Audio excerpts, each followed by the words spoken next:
solid ground, never switched up, never played.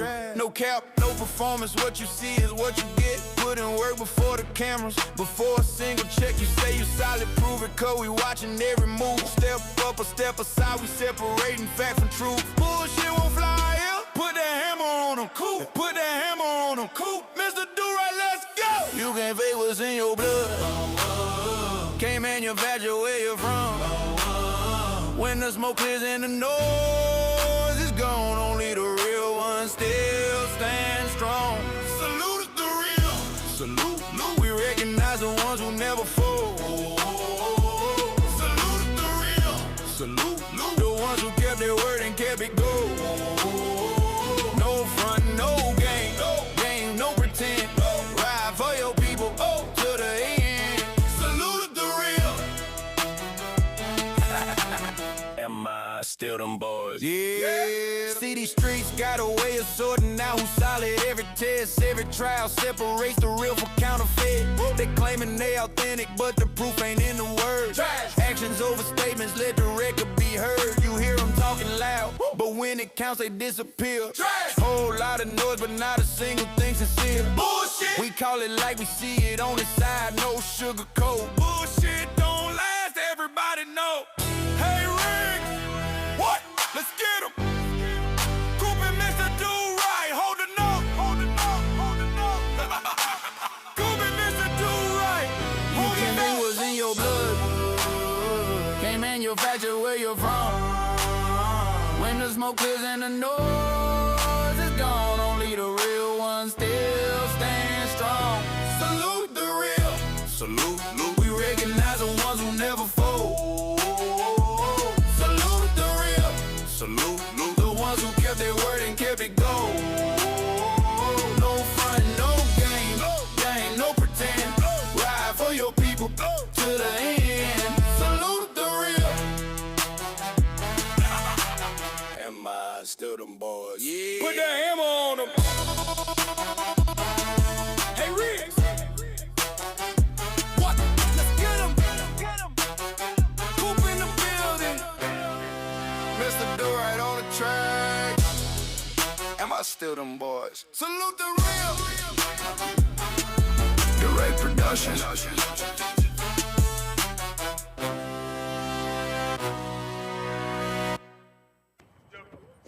motherfucker! You know goddamn well, baby, you wrong, man. All the puss I done hooked your ass up with. You better wear your bulletproof vest all day. Oh, motherfucker! Day! You too, you fat motherfucker! Good morning, my neighbors! Hey, fuck you! Yes! Fuck you too!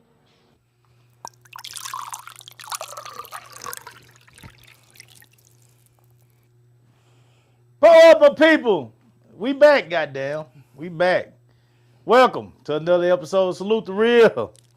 Shit, I'm your host, Brandon Cooper, and with me is my friend I miss the most. We got a lot to talk about. He's still been busy. I see he's still been doing his thing. I've been doing my thing.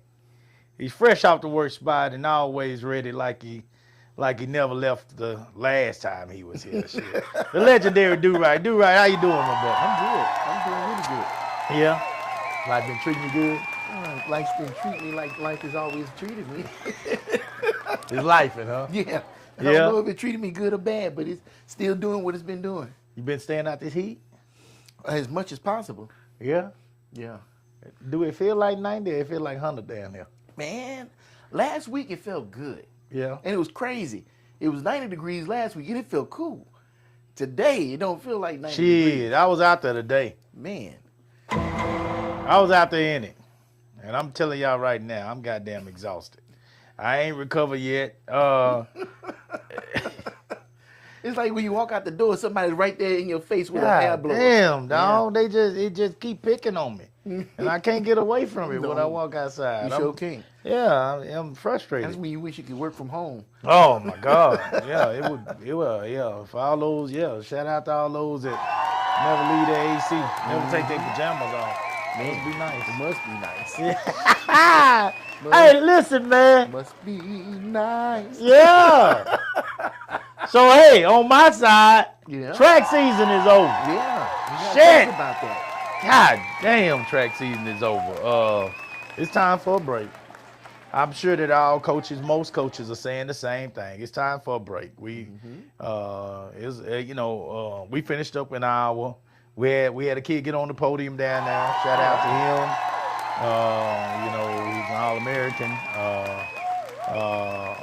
I had a lot of kids, finish somewhere between that 18 to 30, 32 range, you know what I'm saying? So we're really out, and this is out of, 80 something, 70 something, whatever, how many kids. Though. So yeah, it's out of the country. Yeah, This is out of all the really kids in the country. good. So you're doing amazing. You're doing awesome. And I mean that we're really building right now. We're building, we're growing.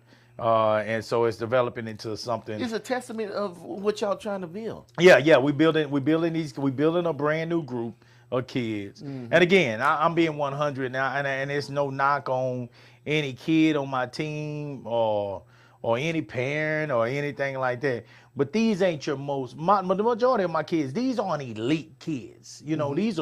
These just good families that putting in the work. You got elite freakish kids. My people got to see what I mean when this past week when I say that. Some of them that have not been in this game and are just now getting introduced to this game for the first time, they finally got to see what I meant when I say that. Like they never were take born it to do personal. Oh my God, like the genetics are there. Like you got kids down here that are in the Junior Olympics that have parents that played in NFL, played NBA, played WNBA. So you talking about elite genetics. And so these are and people that play on a high level of college or whatever, or could have played on a high level of college, but for whatever reason, and we know a bunch of those that probably got left behind in the hood for some reason, did not get their opportunity. But now, they didn't stop. That don't stop the genetics that they had. What those kids were capable of when they played at a young age themselves, and so now they've gotten older and had kids, and I mean, okay, well, those kids got the same genetics. So you be dealing with some kids that mature and nurture very early in the game, and they develop very quick, and therefore they are stronger, more powerful, putting more power into the ground type kids that are just capable of competing at a higher level than the average kid that's just working hard. But boy, if that kid keep working, if that hard-working kid keep working and build that mentality that I'm going to be this hard worker every single year and stay consistent with it, you'd be shocked. But that kid will pass that kid up every single time, man. Once I've seen it so much. Once that the thing it's a good side to being developing like that. It's a good and bad to it all. And the bad is when you're developing like that, you still gotta outwork these kids because they're coming for you. Eventually, they're gonna develop too, and they're developing probably as nature would intend it to happen, as Mother Nature would intend it to happen, as the biological clock would say it's gonna happen. Like for instance, you got some kids that are coming on their period at 9 years old, 10 years old. That's when we sit back and think about it. Correct me if I'm wrong. We don't think that it's supposed to happen like that, right? I mean, you don't want to believe that your 9-year-old, 10-year-old is already having a period, but some of these girls develop faster than others, right? That you don't want to be. I can definitely say I cringe at some of the kids that I deal with coming on a period at 9 years old, 10 years old. I cringe at that. I don't want them to be thinking about and dealing with that kind of stuff at such a young age, but it does happen. Well, I think some of those that develop a little bit later tend to have a little bit more time to deal with some of these changes that they're going to go through and some of the rigor when it comes to these sports, what it's going to take to not only get to the top, but to stay on top. And what I see a lot of time when these kids are so young and they have so much success so young, you're happy for them. You know, you're happy for them and you want all the best for them. Mm-hmm. But the effort and the time and the effort and the work that's going to take for them to stay at that level is extremely hard. And once that kid has been having so much talent at 8 years old, 9 years old, 10 years old, they've been having so much success, you know, the moment that these kids catch up with them, it's kind of hard to keep them willing to do it. Mm-hmm. I've seen that. I've seen them give up.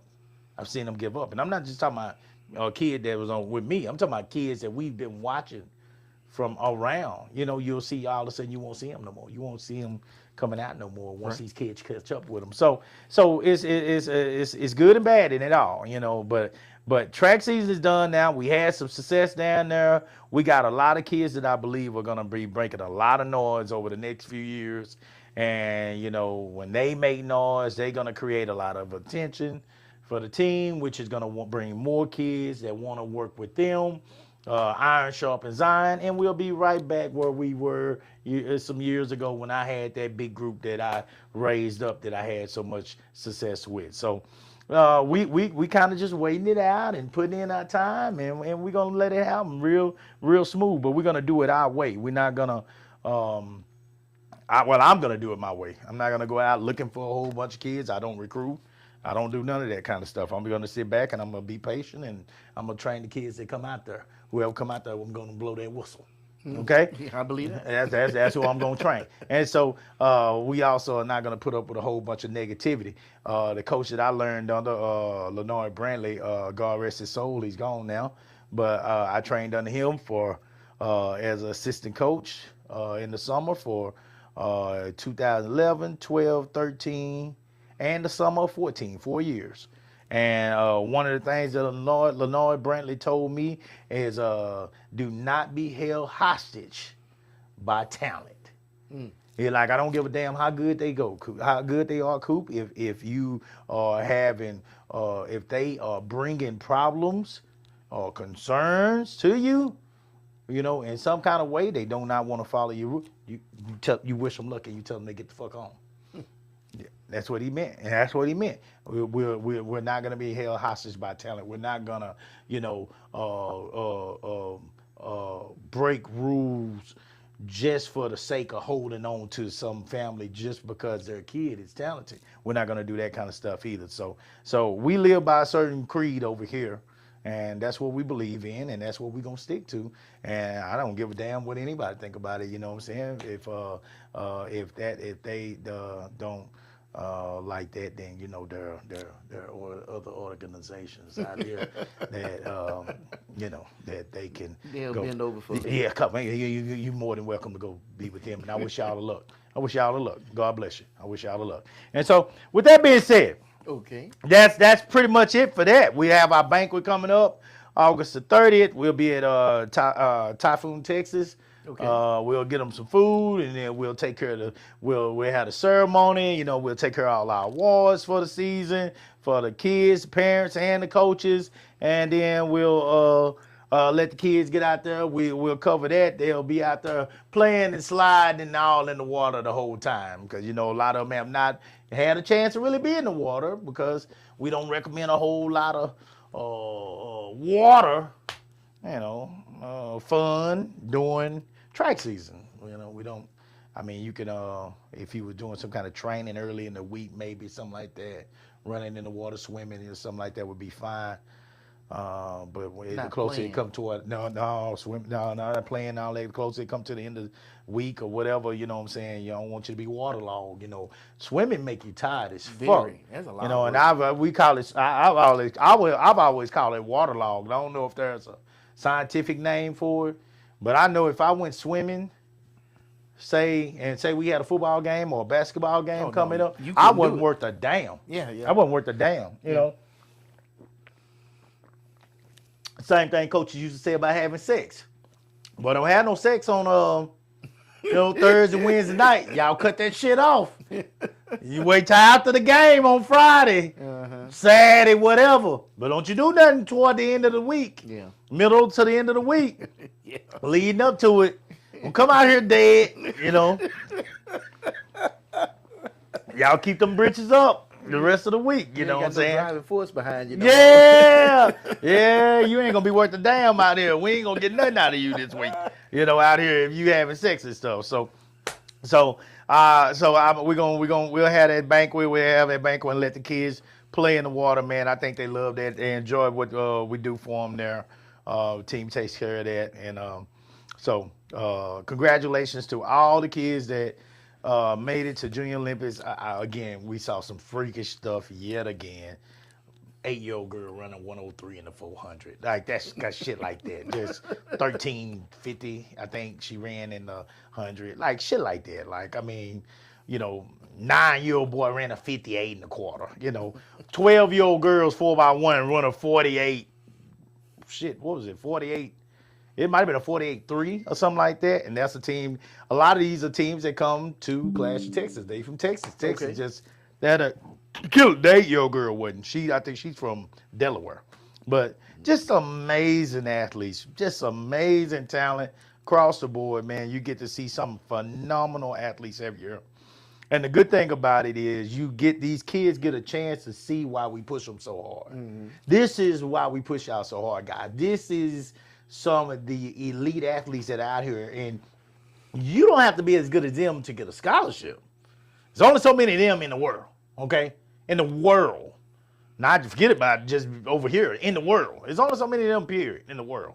So schools can't expect to get them, all right? You're only going to get a few of those. But, you know, if you want to come down here and be able to compete at these ages with these kids, you're going to have to put the work in, man. You're going to have to put the work in. And you might not still never reach them, but at least you'll be able to compete with the rest of them, you know. So something I remember from last year, you said that a lot of kids didn't get really beat physically. They got beat mentally. Every single year. We had several of those this year, too, that did not hit their PRs because the lights are bright. I'm glad you remembered that. The lights are bright. Yeah, I didn't mention that. The lights are bright, man. I try my best with my training to be creative. My people can tell you, you know, I bring the, you know, since I got the stuff, I bring the music out there. I try to have it loud as hell in practice. I try to, I bring my guns out there because I got a ton of guns and bullets, you know, because I'm a starter. I try to make them get to the point to where they can just react as fast as hell to that gun. They get used to just hearing that gun over and over and over again. You know, and playing music because when we're getting ready for Junior Olympics is loud, man. It's people everywhere, folks all over the place. If it's quiet as a church mouse every damn day in practice, that's not realistic when you're preparing for something that, I mean, you got 20, 30,000 people around here at any given day, any given time. You know, just walking around, you know? Mm-hmm. So I try to make it as realistic for them as possible, going above and beyond with the things that I do and that my coaches assist me in doing to try to help these kids to get, you know, some people appreciate it, some people don't. No, like some people say don't. In the Navy, you practice like you fight. Yes. That way, when you fight, it's no different. That's absolutely correct. And you try to make it as realistic as possible, you know, and so we do the best we can to make it like that, but we still cannot compare to what. Well, it sounds like you're missing one facet, though. Okay. That intimidation from those other runners, especially when you're going up there with these elites. I mean, well, the good thing about my kids, I'm glad you mentioned that. The good thing about my kids is most of the kids that went down to Junior Olympics with me are my 14 and under kids this year. This is what really went, and most of that is 12 and under. And so, the way we do it with them is we don't practice just with the kids that are in your age group. We practice with the kids that run what you run. Mm-hmm. You know what I'm saying? So it could be a 9-year-old training with a 12-year-old. It could be a 12-year-old training with a 14-year-old. It could be, you know, so you get a chance to train with older kids that may look like the better kids in your division. Does that make sense? Yeah. Yeah, you get to train with some of them that could possibly run some of the stuff that the better kids in your division are running. And so you get a chance to see, you know, and I like, well, he too old for me. I can't. No. Because the best ones in your group can beat him. See? You know, don't be afraid of training with that 14-year-old because the best 12-year-olds will kick him in his ass. You see? These are the best 12-year-olds in the country. This 14-year-old might not have a goddamn shot against them. And 9 times out of 10, he don't. Unless he one of those type of kids as well. He don't. The best 12-year-olds will beat the average and good 13-year-olds and good 14-year-olds. That's how it works. I mean, if you're going to be at the top of that podium, you're going to be able to beat the shit. Besides maybe the top 3 or 4, or even shit. You might be able to beat some of them. It just depends. And sometimes you'll have that kid from that bottom group that can come up and beat damn near all of them, except maybe 1 or 2. And that in the next group up. I mean, they just be that good, that freakish. So you can't be afraid of running training with kids that are a little bit older than you to understand what you're facing. You know, well, I ain't gonna worry about competing with him because he older than me. No. Because the ones that you got to compete with to get there or have success that when you get there is as good as him or way better. Some of them, you know. So we try to explain that to them as well. But it's just no way to duplicate that scene until I tell my kids all the time, and I tell the parents this as well.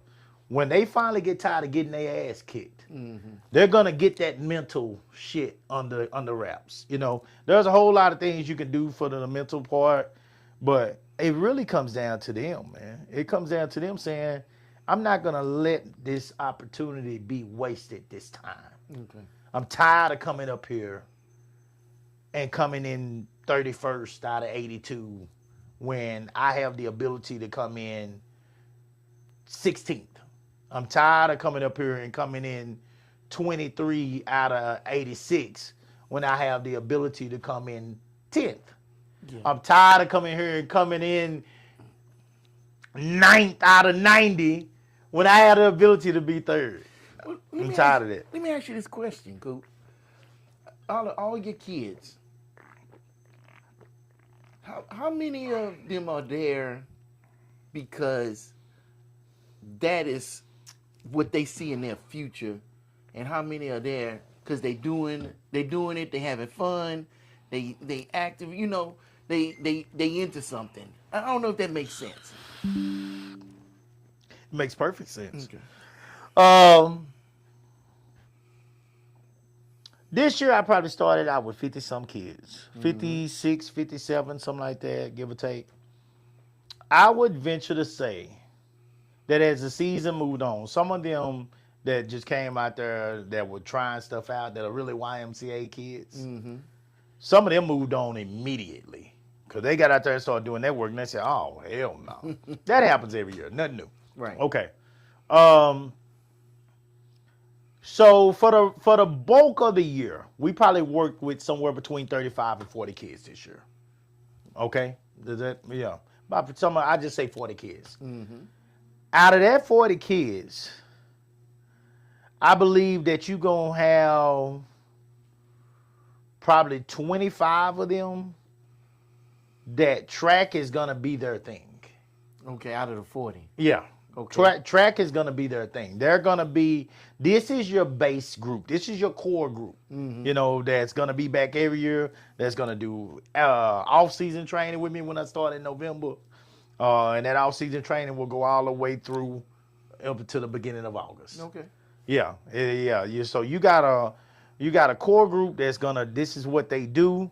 Then you got, say, probably 10 of those kids outside of that core group that, hey, they are training in track, but their primary sport is going to be football. Okay. Or their primary sport might be soccer. Yeah, they just using it as exercise to stay in shape. Of course, absolutely. Yeah. For speed, for stamina. For speed, stamina, all that, you know. Yeah. But their primary sport might be something else in the future, you know. And then like I said, you got that 41 up to that 56 or whatever that were either YMCA kids or they're just staying active and doing something. Their parents are keeping them active. They don't think that track is going to be something that they'll probably go to school in, but they're keeping them active, keeping them in shape, keeping them with a village of people that can possibly support them and teach them some life lessons. So all that's good stuff. All that's good stuff, you know, and those kids can learn some valuable lessons out there, even if they don't end up, you know, pursuing track after college. I mean, after high school and all that, as some type of way to get a scholarship or something. They can still learn some valuable things. So it's all a win. You know, it's like playing little league baseball, little league. You know, we all play little league, little dribblers and stuff like that. You know, it's all a win. And I mean, and keep in learning to. Here's another one. Here's the most important one out of all of them, other than the networking and the friendships and all that, the relationships that you make, that's extremely important. But let's be real. I mean, Do-Right, I'm overweight now.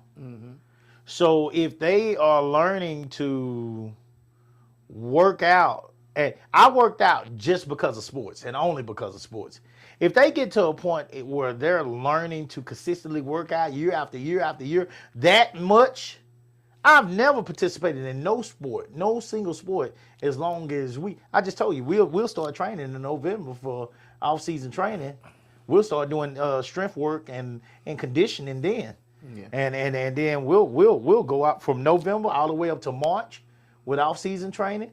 And then we'll start in the beginning of March, we'll start, so that'll be spring or summer. Yeah, we go all the way up to the end of February. And then we'll take a little time off, and then we go straight into spring. Indoor goes all the way up until. You hear that noise? That's the fan. No, that's not the fan. Oh, that's the bees downstairs. I got the cat games on. Oh. Is that in the? If y'all hear the cat games, let us know. I got the cat games on for my cat. My cat probably downstairs trying to jump on the TV right now. But they got the cat games, the flies and the bees. Coop, you better go call the AC guy. No, hell no. Hell no. Please don't. Lord have mercy.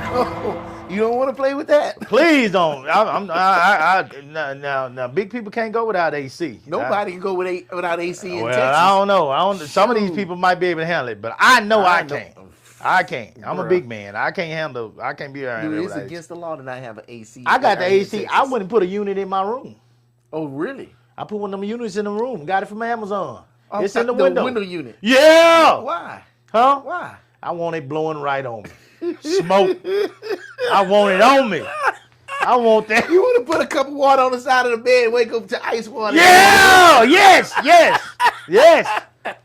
Oh, my God. Boy, I put a unit in that thing cold, man. Them little box units that go on the floor. Yeah. Oh, you got to. It's not in the window. The hose go out the window. Yeah, I got you. Yeah, you put that little slide thing in there and the hose go out the window. And I put that, and it's on the floor, and that thing blowing on my side. Look, Candace, at first, you always try to make it cold in here. Now I come home at night. I come home when I done got out of work. Come on, look over there. Oh, wait, unit on down there. I said, look at her. Look at her, goddamn, running my unit. Trash. Yeah. Oh, yeah. Man, wait a minute. These comments said something else today. What they talking about? The first Quentin said a good question when I was asking about the kids. And then Kaylee, she said, you must have ran out of castor oil. You only shiny today. I was working. Yeah, I was working. I don't have my. You know, that's how my people do me. Yeah, I was working. I was outside working today. I didn't have a castor oil on. I had to go in there and change and get ready real quick for Do-Right. And I was cooking. Did you smell the food when you came? No, I was too busy trying to get up here and get stuff Oh, okay. together. Well, I was trying to cook something for the family. So, and Quentin also said it's hard to say because when they get older, they just don't want it anymore. So I was going to ask, kind of referring to that.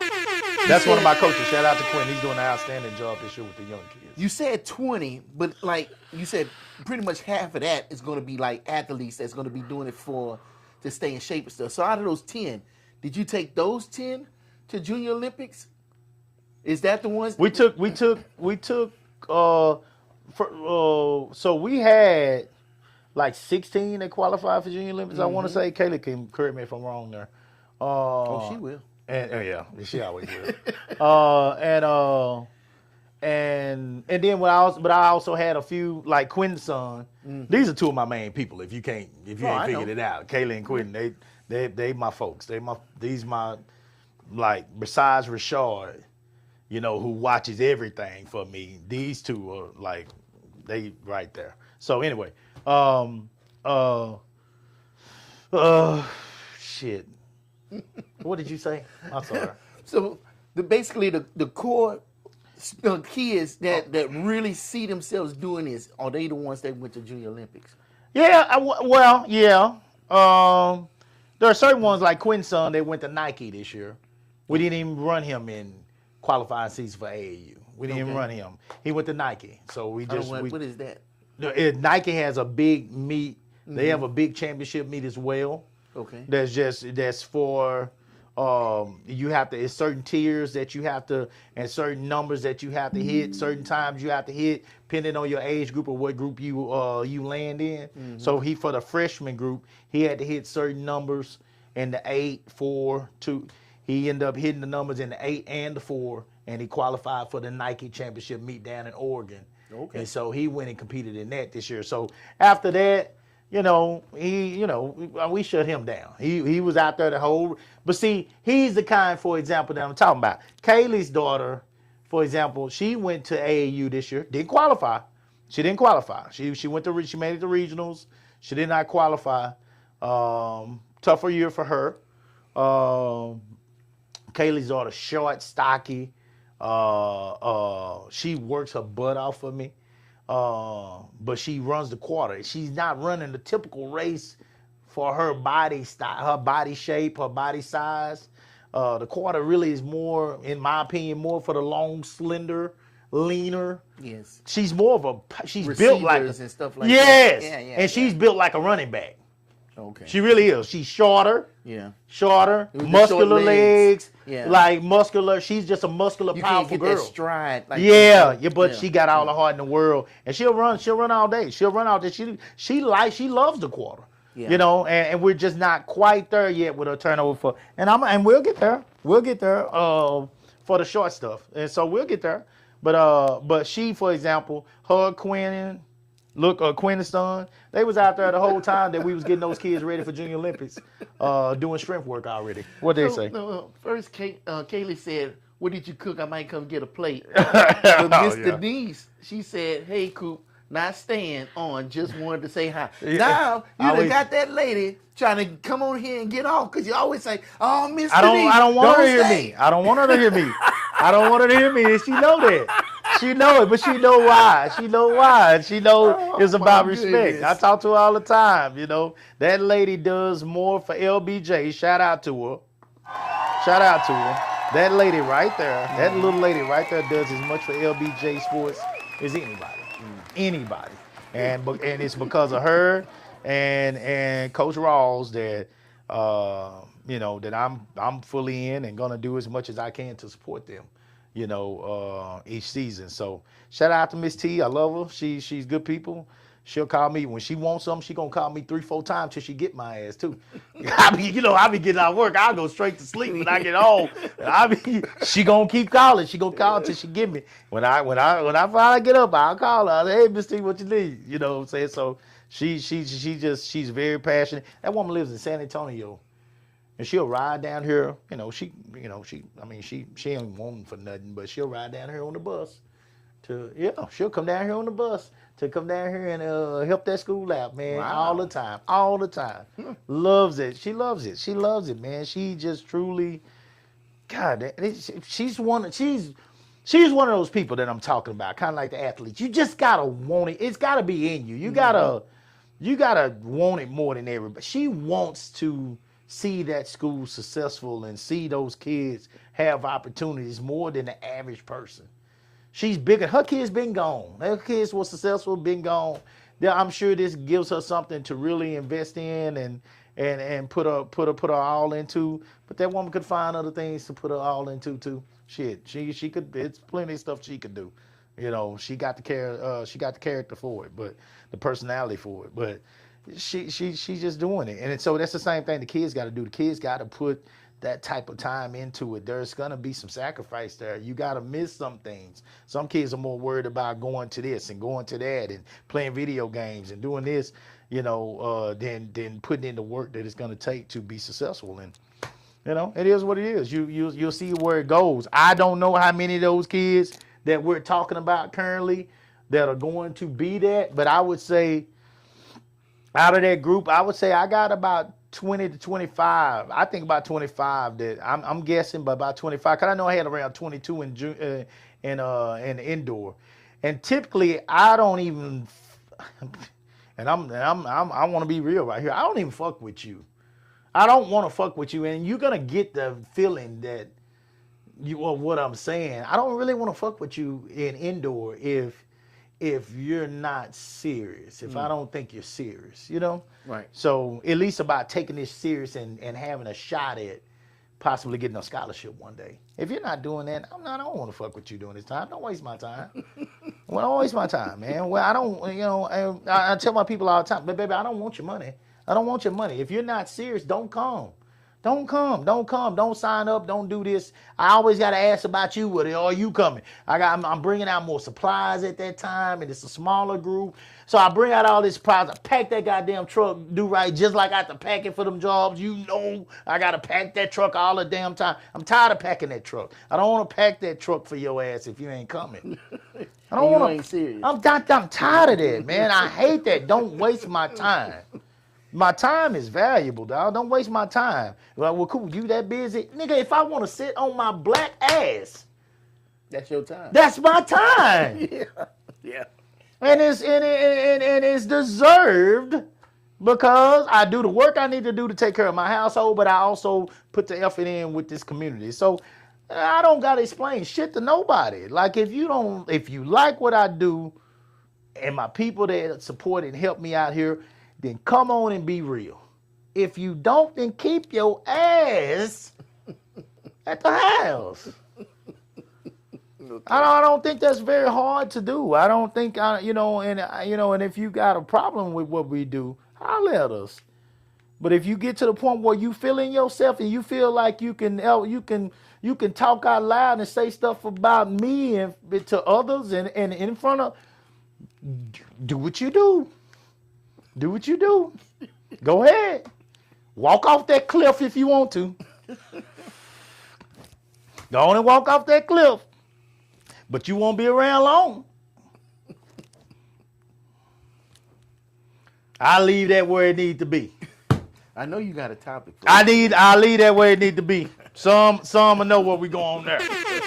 Go on and walk off that goddamn cliff. Commit suicide if you want to. That's why I said I know you got a topic today. You goddamn right I got a topic.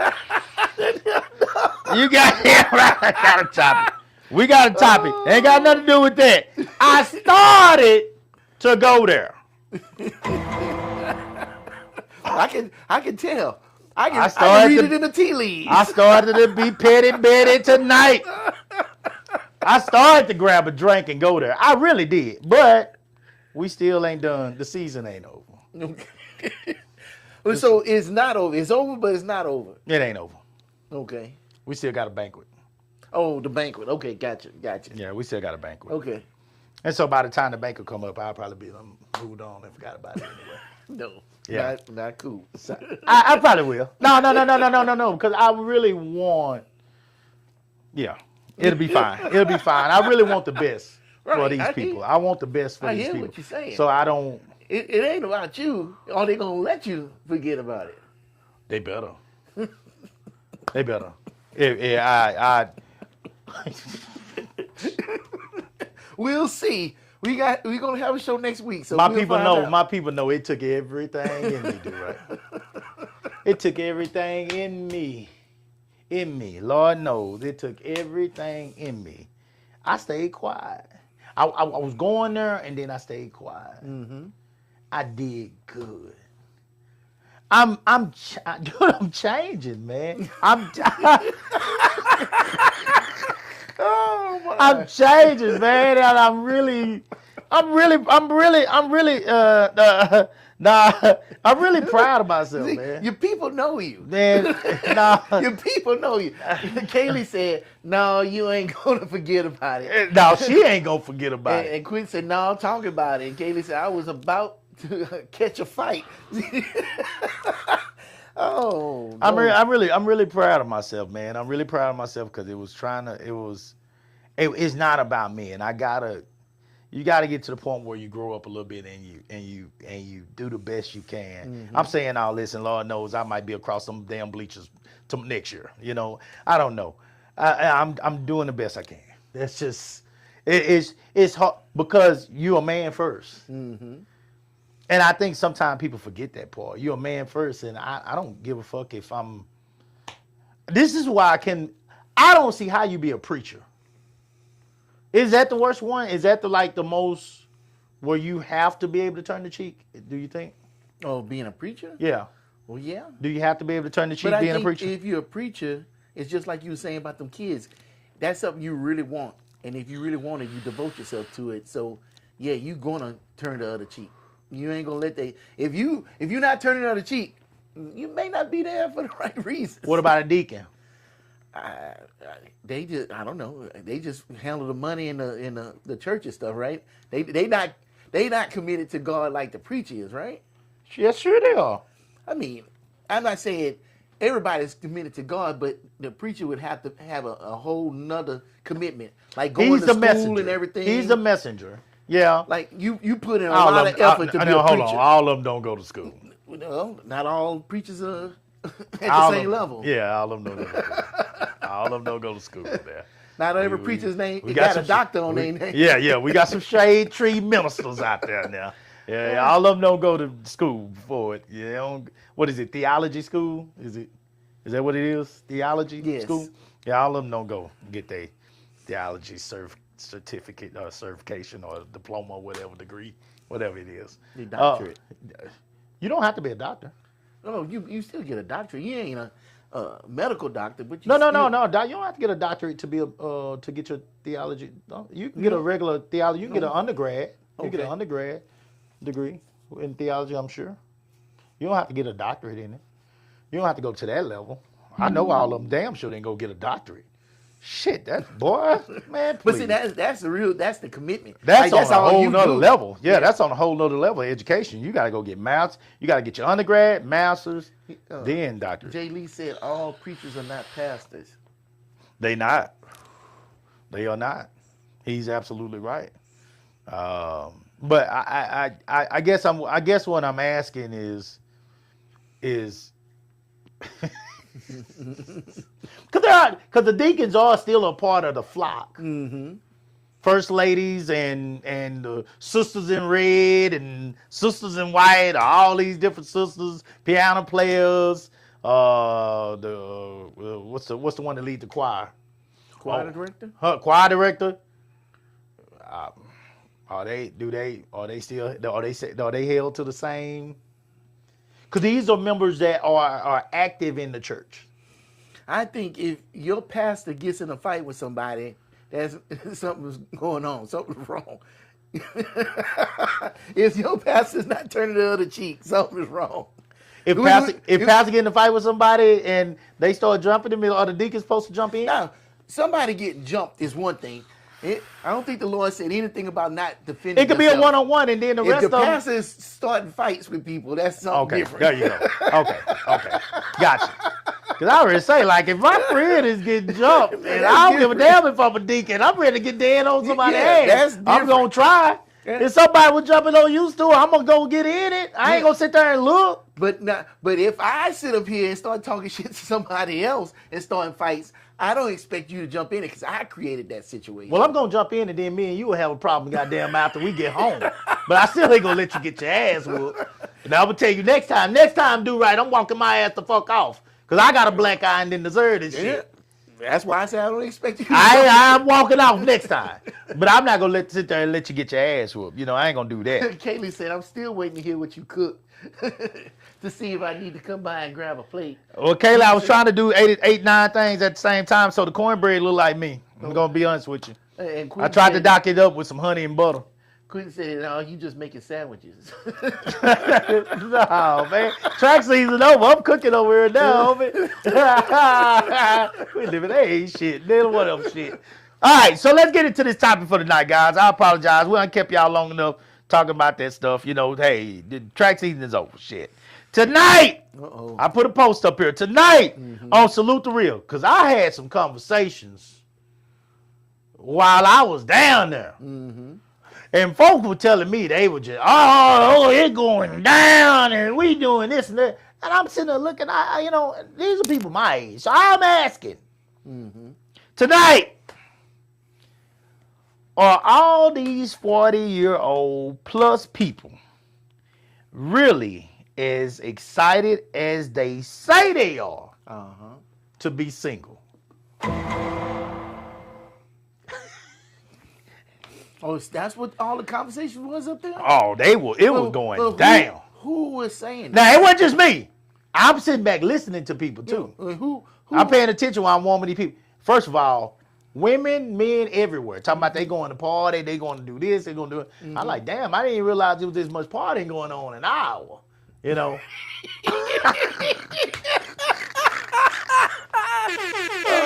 I didn't know there was this much goddamn party going on in an hour. Okay, and then one of my coaching friends in the game out here, CJ Brown. Shout out to CJ if he holler at this or anybody see him that's watching this, know about this. He posted at the end of the games for this year. He posted at the end, y'all know the partying we did last year. You know, get ready for that same party because it's coming back to Houston next year. Junior Olympics coming back to Houston next year. Okay. So they were like, last year was in Houston. Get ready, it's coming back. We're going to do the same partying basically we did last year. Here, I see so many people on here now. So wait a minute. 40-year-old people going party. 40, I said 40 plus. Right, but they at Junior Olympics, so they all. Oh man, every day. Look here. So it's a bunch of single parents. When they get off that field at 3-4 o'clock every day, they go home. They get something to eat. They wash their. I hope they wash their ass. Everybody don't wash their ass. Hold on. I smelled proof down there when I was downwind from them. Okay. Y'all, you know, man, let me tell you something. Hold on.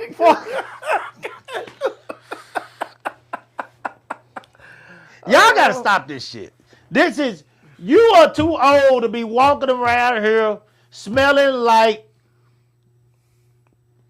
gasoline, ammonia. What is going on? Like, I don't know, and I couldn't tell. A lot of times I can't tell. Now, funk is funk. Either way, no matter how you put it, no matter how you smell it, no matter if it's your clothes. I couldn't tell if it was clothes that wasn't washed or if it was newborn underarm odor. I couldn't tell which one it was on a lot of them. I really couldn't tell. I didn't know. I didn't know if it was that funky chicken arm or if it was them clothes that you should have touched the water and detergent with before you laid them back on that bed to be put on your ass. I couldn't tell which one it was. But either way, if y'all are staying, I know you're staying somewhere down here. I know y'all not keeping them kids in the car. You're staying in a hotel. You're staying in Airbnbs. You staying somewhere where there is a washing machine somewhere close. Put them quarters or that card or something in that machine and do yourself a service. You know, now some of y'all, I was talking to Kaylee the other day about this. So you know I'm not lying about this. Kaylee can tell you. I was asking her about these deodorants. I said, Kaylee, man, you a grown ass woman. What kind of deodorant are you wearing these days? Kaylee, I think Kaylee told me she wears Secret. I say, Kaylee, some of these women and men, the secret is being told. The secret is out. It's out. They're not it. That deodorant is not holding. It's not keeping the secret for you. It's snitching on you. It's telling these people what you've been eating. It's telling them what you've been drinking. I smell that Patron. I smell that Hennessy. It's coming out your pores, and it ain't smelling good. You got to stop. You know, some of y'all just need to stop eating meat.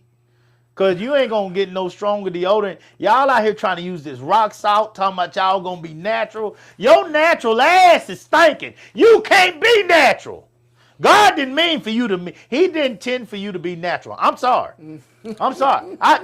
Okay. If he put clothes on us, Adam and Eve fucked this up for everybody, I guess. This is what I've been taught. So if he made us put on clothes, why would he make you put on clothes and cover up your underarms if you're going to allow it to all come out to somebody's nose anyway?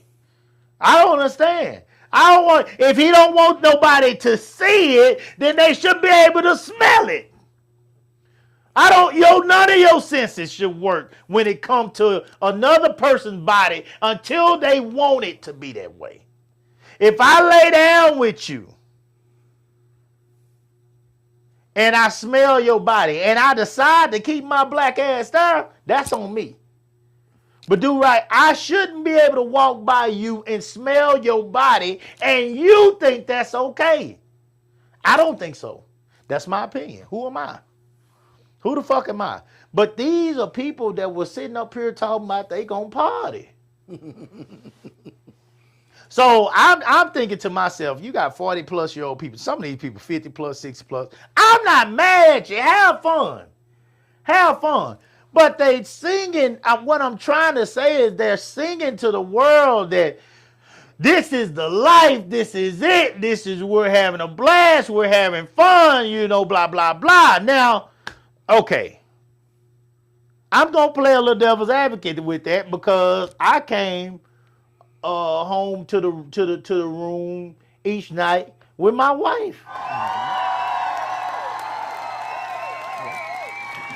Okay. I came back to the room with my wife each night. Now,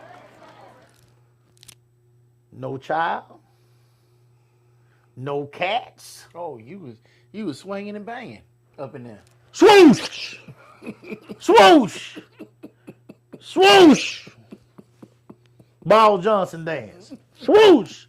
All I needed was a shag rug. Swoosh. I could walk out the shower. Mm-hmm. Fresh as a newborn baby. Yeah. And I might not have been in there long, but I was in there. Mm-hmm. And then I go to bed.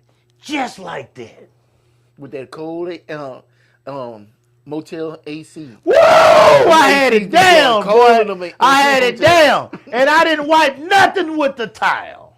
Oh, you came out there just dripping wet. I didn't wipe nothing. Okay. I didn't wipe nothing. I didn't need that. Out the shower and then out the bosom. I didn't wipe nothing. Okay. I ain't got to worry about my daughter walking in and catching me in the bed naked. I ain't got to worry about that. So I know the pluses to being able to have that type of experience. Away from everybody, with your wife, cool, blah, blah, blah. Mm-hmm. I also, from past history, know the pluses when I was younger of being single and being able to go out there and do your thing and bring something back. Right.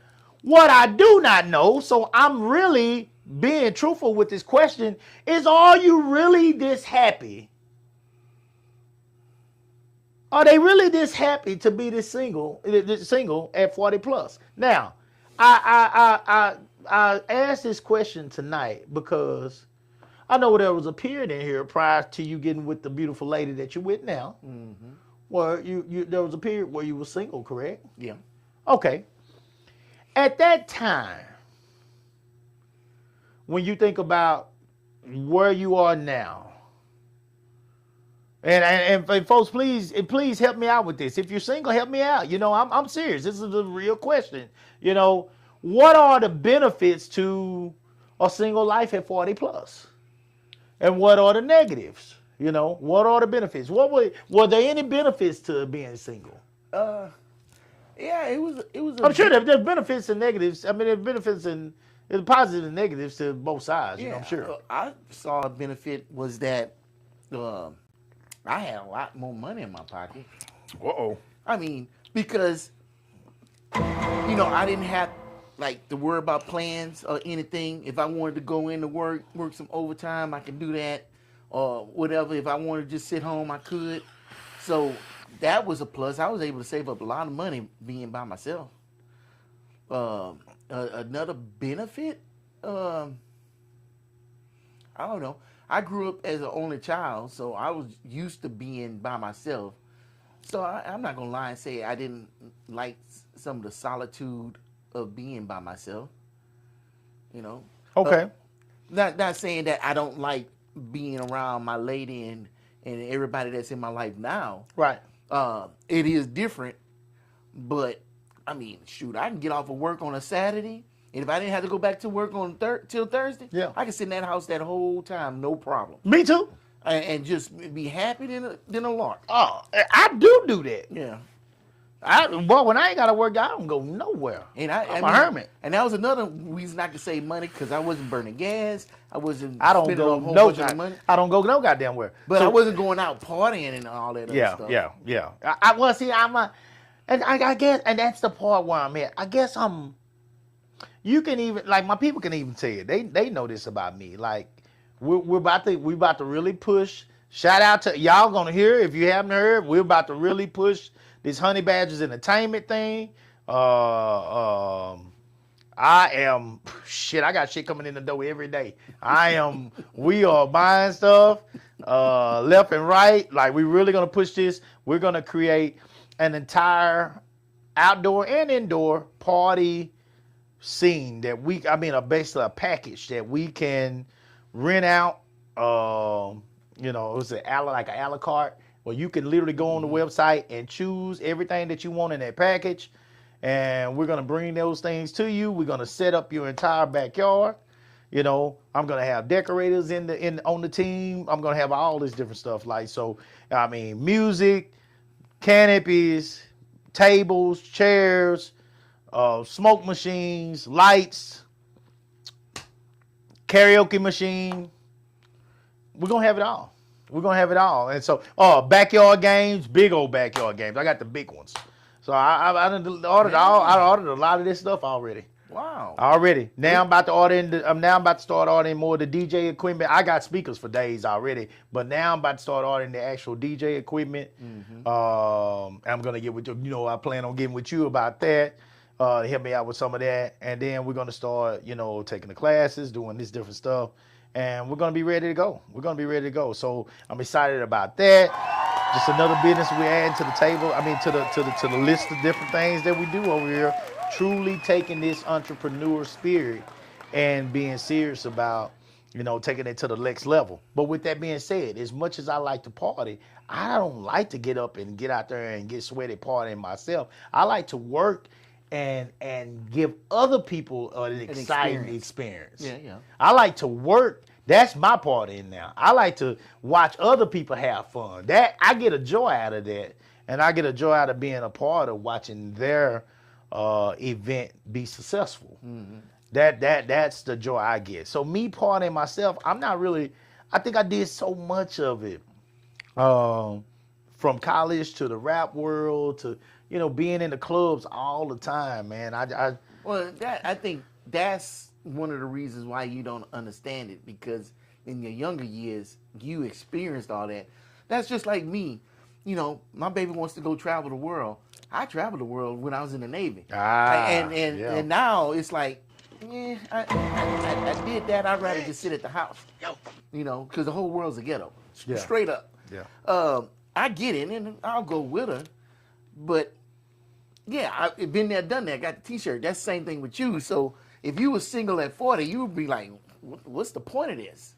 My teacher says right here, one of my old teachers, shout out to Miss Skidmore. I put the topic on my page today, and she said, honey, I am one and done. If something happens to Ronald Cook, who is her husband, by the way, I'll be alone and loving it. Laugh out loud. So she would be happy at her age. She'll be happy and Single. yeah. Miss Cook was bad. Miss Skidmore, well, she's Miss Skidmore back then. We was in school. Miss Skidmore was bad too. Miss Skidmore used to wear her what was it, Rocky Mountain? Was it Rocky Mountain jeans? Did you? What were those jeans and women used to wear that were real tight? Or some of them, I know a lot of white women used to wear them. Oh, Miss Skidmore used to wear them. Woo! Miss Skidmore used to wear her tight jeans like to Freddy school. Krueger. Oh, she was tough. She was tough. She was tough with it. But yeah, she said she would be alone. She would be alone. She'd be happy about it. So, Debo, this might be a good one. Sam, they're not. So this is the opposite. Sam, he's a coach in Houston. Shout out to Sam, Northside Striders in Houston, Texas. Sam Navarro, he says they're not temporary happiness. They will settle for whatever they can get in a few years. We are halfway past dead. Now, we laugh, but I mean, let's be real, guys. We got more years behind us. Most of us.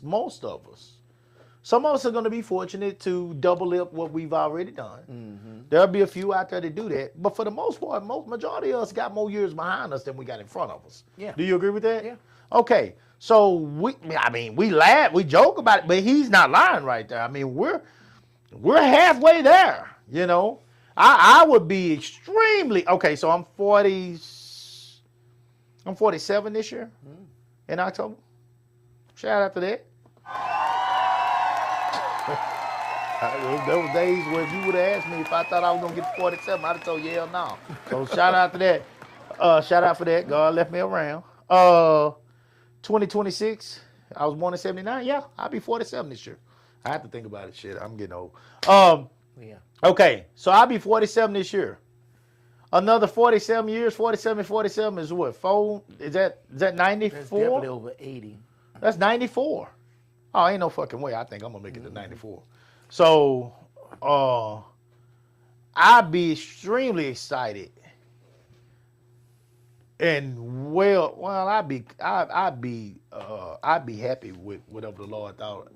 But I'm hoping He could lead me around at least to about 85, 87, maybe something like that. So from here, when I turn 47 in October, another 40 years. That's a long time. It's a long time. 87 years old, I'll be extremely. I wouldn't have no complaints with that. But I would say this: if right now you didn't have Miss Candace and you was to live another 40 years, if I would did you not be have Miss happy? Candace, I would not live another 40 years. So you would not be happy. I know. No. I'm not saying I wouldn't be happy. Oh, okay. I said I would not live another 40 years. Okay. There's no way. There's no way. No, I don't understand that. Yeah, well, I'm telling you, the world has a lot of things going on out there. And I don't know if I would ignore those things. And eventually, I believe a lot of those things will probably catch up with me. Oh, so Miss Candace is basically your. She's my reason. She levels you. She's my reason to be normal. Gotcha. She's my reason to sit at home and be okay with just being a chunky dad now, a coach, instead of being out there trying my best to. Be a whore. I mean, I know it always comes back to that with me, but that's all I gave a damn about. But there's no way. I don't think you would go back to that. You wouldn't go back to that. That's not in you anymore. I don't know. Not that. Not who I was. No. I don't know if You that's probably not become possible. a different type of whore. Yeah, that's not possible. That's not Especially possible. being what a I was. track coach. Oh my God. Could you imagine Coop let loose and Well, you're a you track can't. coach? Well, if I'm single, you can't let me go down to shit like what I saw in the hour. This I week. know. I mean, you be done just going to This, class in that Texas. shit isn't fucking. Oh my God. You be This is- going just on a regular Saturday in track meet. This Like, is it's impossible. But I don't think that's you. I don't think you would be doing that. I think your Not mindset within is my totally different. organization. Even in another organization, I think your No, I mindset don't is know. different. now. I'm glad you believe in me that much. I'm glad. I mean, I hear you talk. This Coop. is I don't- like crack. What's oh I mean, you got an addiction. You got an addiction. But now you're not addicted. Because if you was addicted, nothing would stop you. Well, you seen crackheads that got back out their life. Crackheads, you ain't at no crackhead status. Yeah. No, you right now. No. You a way recovered crackhead that went to a lot of therapy and a lot of fucking what they call them places. Well, where they lock you up. I don't want to lose my family. Right. Yeah. I don't want to lose my recovered. family, so I don't have a desire to be out there like I used to be at all. I would never be out there like that now because I know how extremely fortunate I am. Dude, I can honestly say, and this is the honest to God truth. I'm not just saying this because I'm on here. I'm not saying this.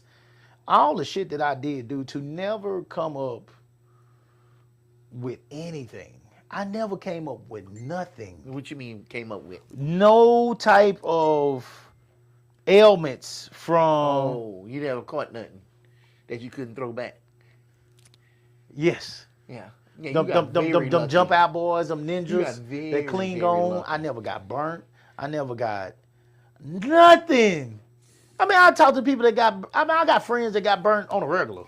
You got love. I never got burnt. I never got nothing. HP, whatever that HPV? Yeah, nothing. Chlamydia, nothing. I never had a green ooze. I never had none of it. Out of all the shit that I done. So when people say like when y'all sit back and look at life now, you know, I sit up here, I joke, I talk shit, and I do all this shit, and I have fun. But when people sit up here and say, is there a higher power? If you don't think there's some kind of higher power out there, if you don't think somebody's out there praying for you, my grandma and them had to be praying for my stupid black ass. For me to come out of this shit clean. And so I get what people are saying, but are they saying that because they want to get back out there and have the same type of fun that we used to have at a younger age, if you had it at a younger age? Or are you saying it because you just want to be free of anybody that's going to be trying to tell you what to do and live your life peacefully? Yes. Yes, what? Yes. Both? Yes. I think it's both. I think it's a combination. I mean, there's probably a lot of people that were married, especially. So if you took at a young age. Well, let me take a scenario with you right quick.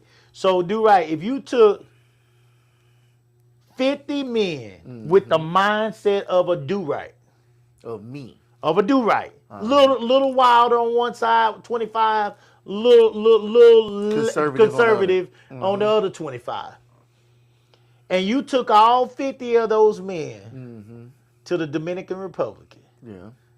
Based on what we've heard about the male trips to the Dominican Republic. Right. Single. Yeah. How many of them would pull their wallet out and lose their mind, and how many of them would come back if they stayed over there, say 2 weeks? How many of them would come back fully a Dominican Republic virgin? 50 of them would be in the dirt, and 0 of them would come back virgins.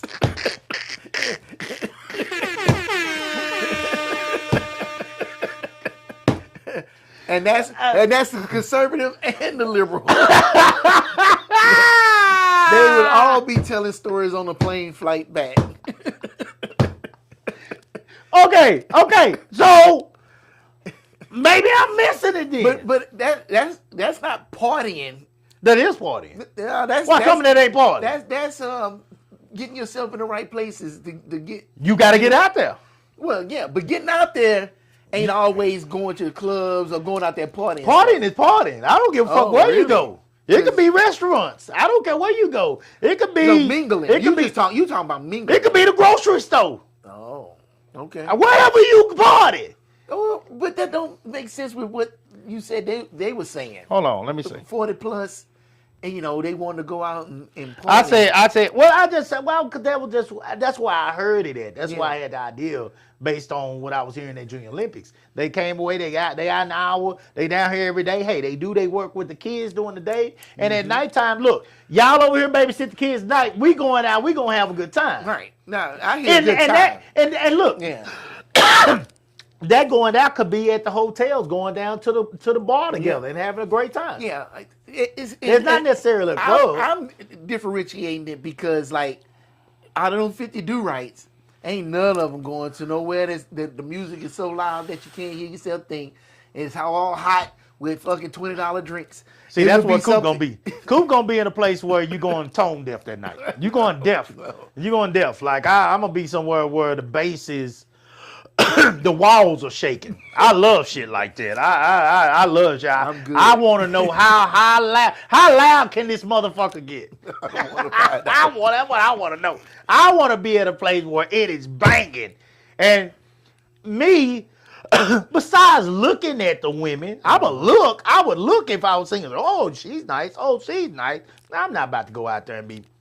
I ain't gonna do it like that no more. My game would definitely change at this age the way I approach a woman now. I don't know how it would be, but it definitely wouldn't be how I would. It definitely wouldn't be as cocky as I was when I was that age. It wouldn't be that. I don't have those kind of balls no more. I'm not even gonna lie, but.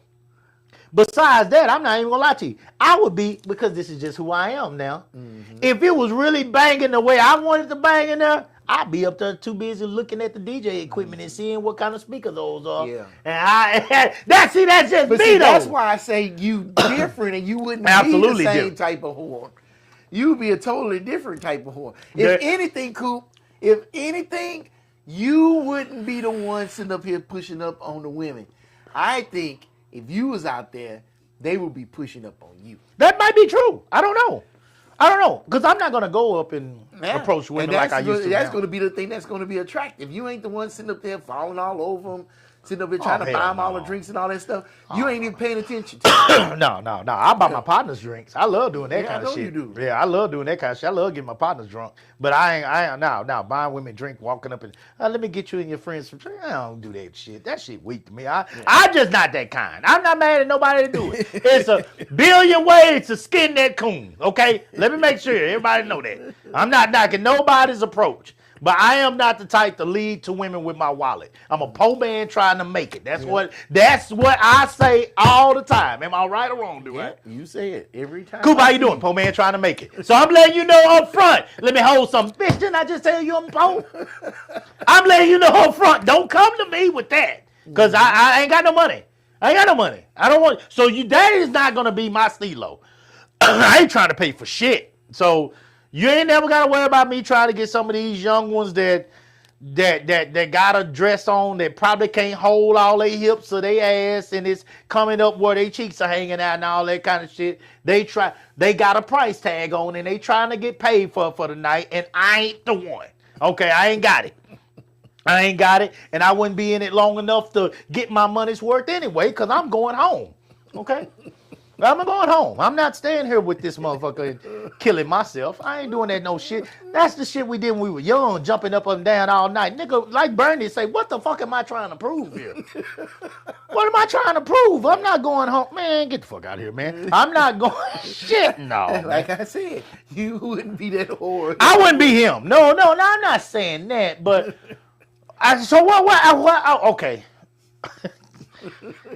So are you saying that I just think this way and I think a little different than them because I've already been there and done it? Yes, for sure. And since you've been there and done it, that ain't all that stuff don't even excite you no more. Well, you looking for new stuff. I want to believe that a lot of these people have been there and done it too. But I think a lot of those people have not.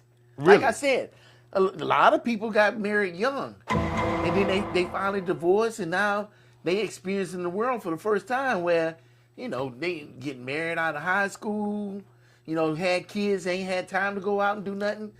And now they got a babysitter, they can get out and stretch their legs and stuff, maybe stretch them out and stuff.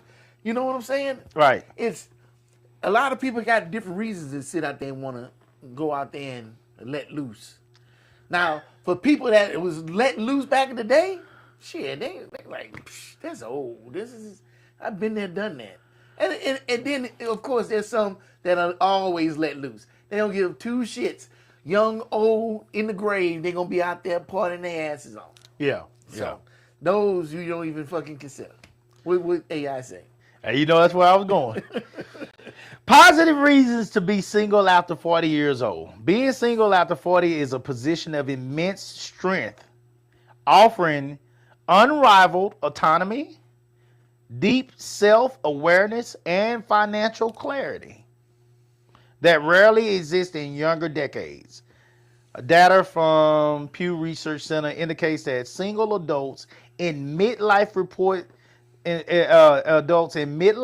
report significantly higher satisfaction with their relationship status than those in their 20s or 30s. At this stage, singleness shifts from a waiting room for marriage into an intentional choice to live on your own terms. Yeah, I think with older people, they don't have to be concerned about trying to make it. Like young people, man, I don't even know how you can be young and live in this world. You got It is them, expensive. especially in Austin. And you know, you might have to couple up with somebody just so y'all can make it. And Yeah. don't have no kids, you definitely gonna have to couple up and try Oh, to make it. shit. Right? But now you older, you got that job, you know, you the president or you the lead or you the supervisor or something, you making good money, you ain't got no spouse no more. Well shoot, you living up now. You got a Right. place to stay, you got a place to lay your head, you got your little car vehicle, you got you some money in the bank. Maybe you can take those chances and start that business or go on them trips that That's you why always I'm wanted at to now. go I on. want to start like 7 of them. Yeah, I'm think that's excited what it is. about the It's business, a new man. freedom. Yeah. And then you're not tied down to somebody. You don't have to ask somebody, hey, you want to go do this? Or, hey, what you think about starting a business? It's just you. What if you got a? I know you got a. So at the complete autonomy and the freedom, I get it. But what if you got? Why not? If you got a spouse that really supports you, I don't think if they leaving spouses that really support you, then they the problem. okay, okay, You know what I'm saying? So, you know, if they out there happy, it could be because the spouse they were with brought them down, or the fact that they were bringing down the spouse, and the other spouse let them go. What are some careers where being in a relationship could actually hurt the career? Being in a relationship, Yeah, being in a relationship could actually hurt the career. that could hurt it. Well, Could at what age? At the older age. Yeah, at old age. Okay. Even if you like still got a great body and you're fine and you're still looking at it, you're still being looked at as like a sex symbol, like a MILF. A MILF. So you saying like a MILF, like for a a woman? what if she was a singer with being in a like when she comes out there and like, you know, skimpy stuff showing her beautiful 45-year-old body, you know, with being in that skimpy stuff still come across the same to that male crowd if she was married? I mean, Let me ask you this. How old is Cardi B? Somebody tell me how old Cardi B is. I don't know. But I mean, we've had Does female Cardi B singers that dress sexy and everything, and were married, and it Beyonce didn't really dress matter. sexy? Definitely. Yeah, she still got the beehive, right? Yeah. for all I know. So being married wouldn't hurt a R&B singer. No, I don't think so. I don't think there's any profession that would hurt a woman being married. Okay. Cause I mean, if there's a guy that want her, that ain't gonna stop her anyway. That's not gonna stop him anyway, you know. So I don't think there's any profession other than maybe the oldest profession, It would stop the good ones. the good guys, from wanting to. Why? Some good guys will buy your stuff and support you just because they believe, God, man, if I ever meet her, there's a chance, you know, maybe, you know, that's their dream girl or something, like, you know. Like if they Oh, they really do cut it for anything Beyonce, for her? they wouldn't normally ride to a Beyonce, but they would be purchasing her music or whatever, or listening to her music and getting her money monthly, maybe because she was single and they just adored her so much. I'm just playing devil's advocate. I don't even understand what you're saying. I don't either. I That really makes don't. no sense to I me. really don't. Not don't. when we live in a world where dudes that'll pay $2.99 on OnlyFans just to watch a chick do some shit. Yeah, watch it. I heard they pay to watch feet.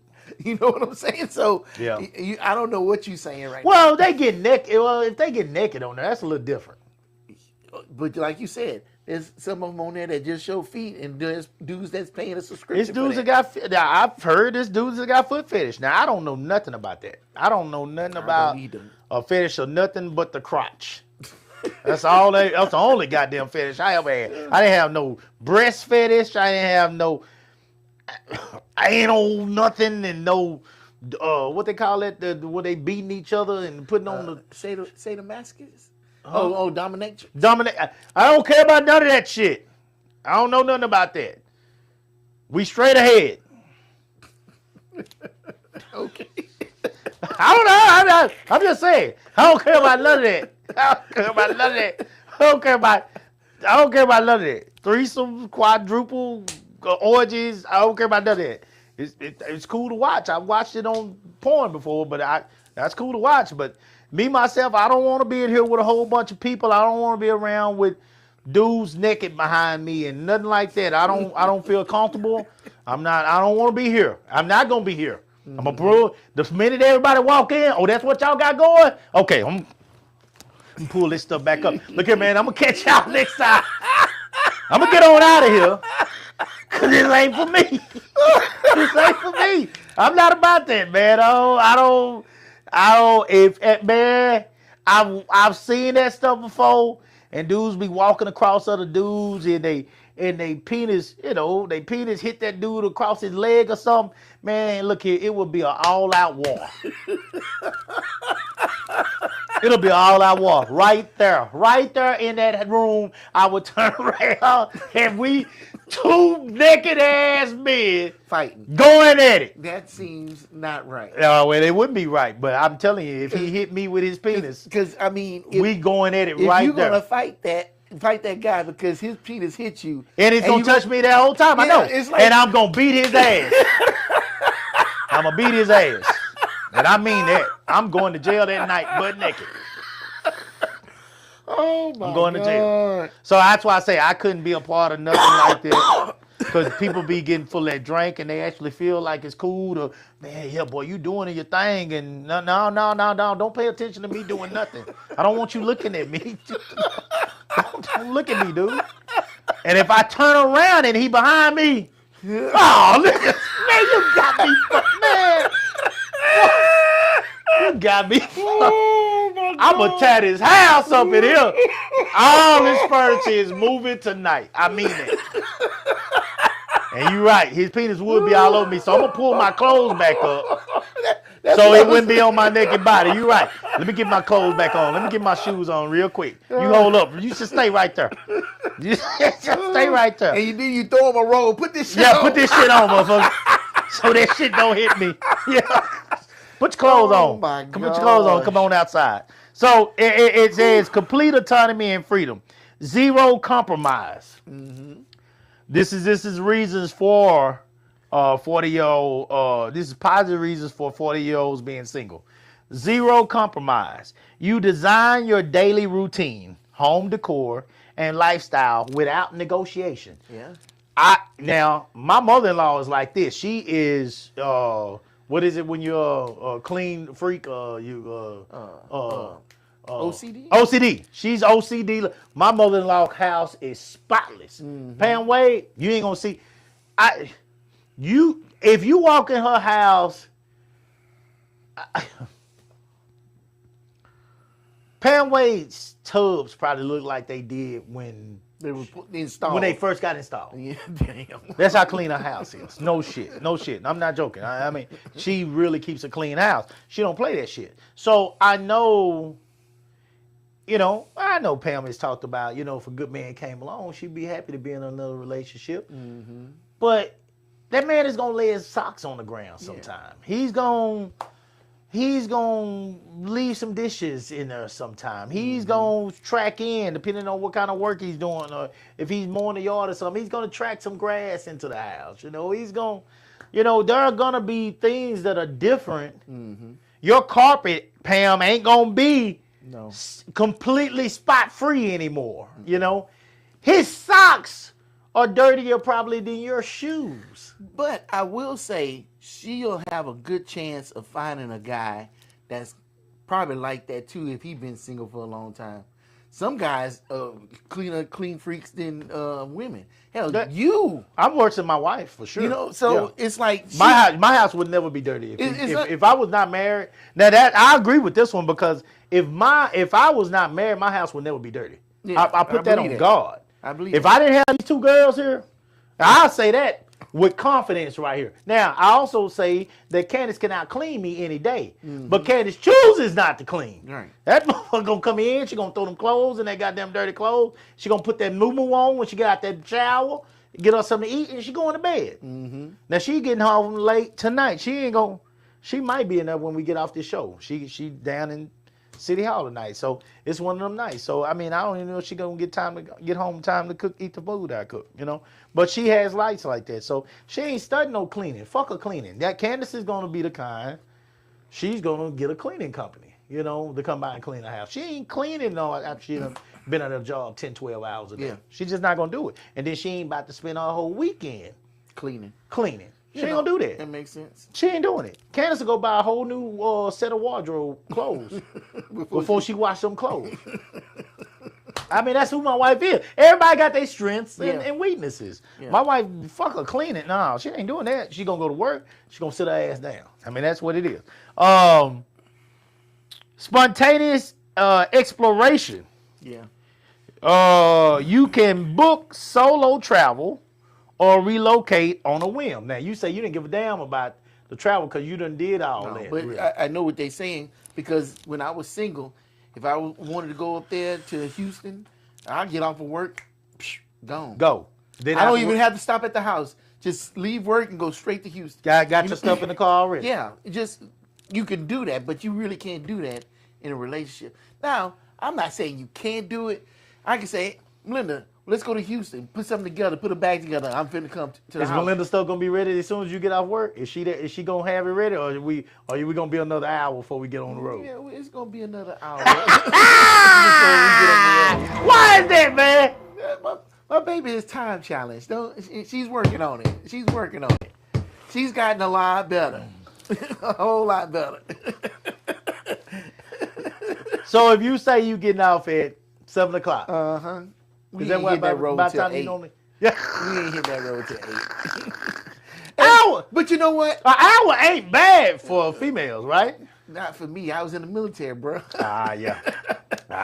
But I've come to something. You've accepted that one. Yeah, that's Okay. it. And a lot of times I'll just sit there and I know what it is. I'll be like ready. Because me, like if we got something going on Saturday night, I might leave work a little bit early. Right. Just because I don't want to rush.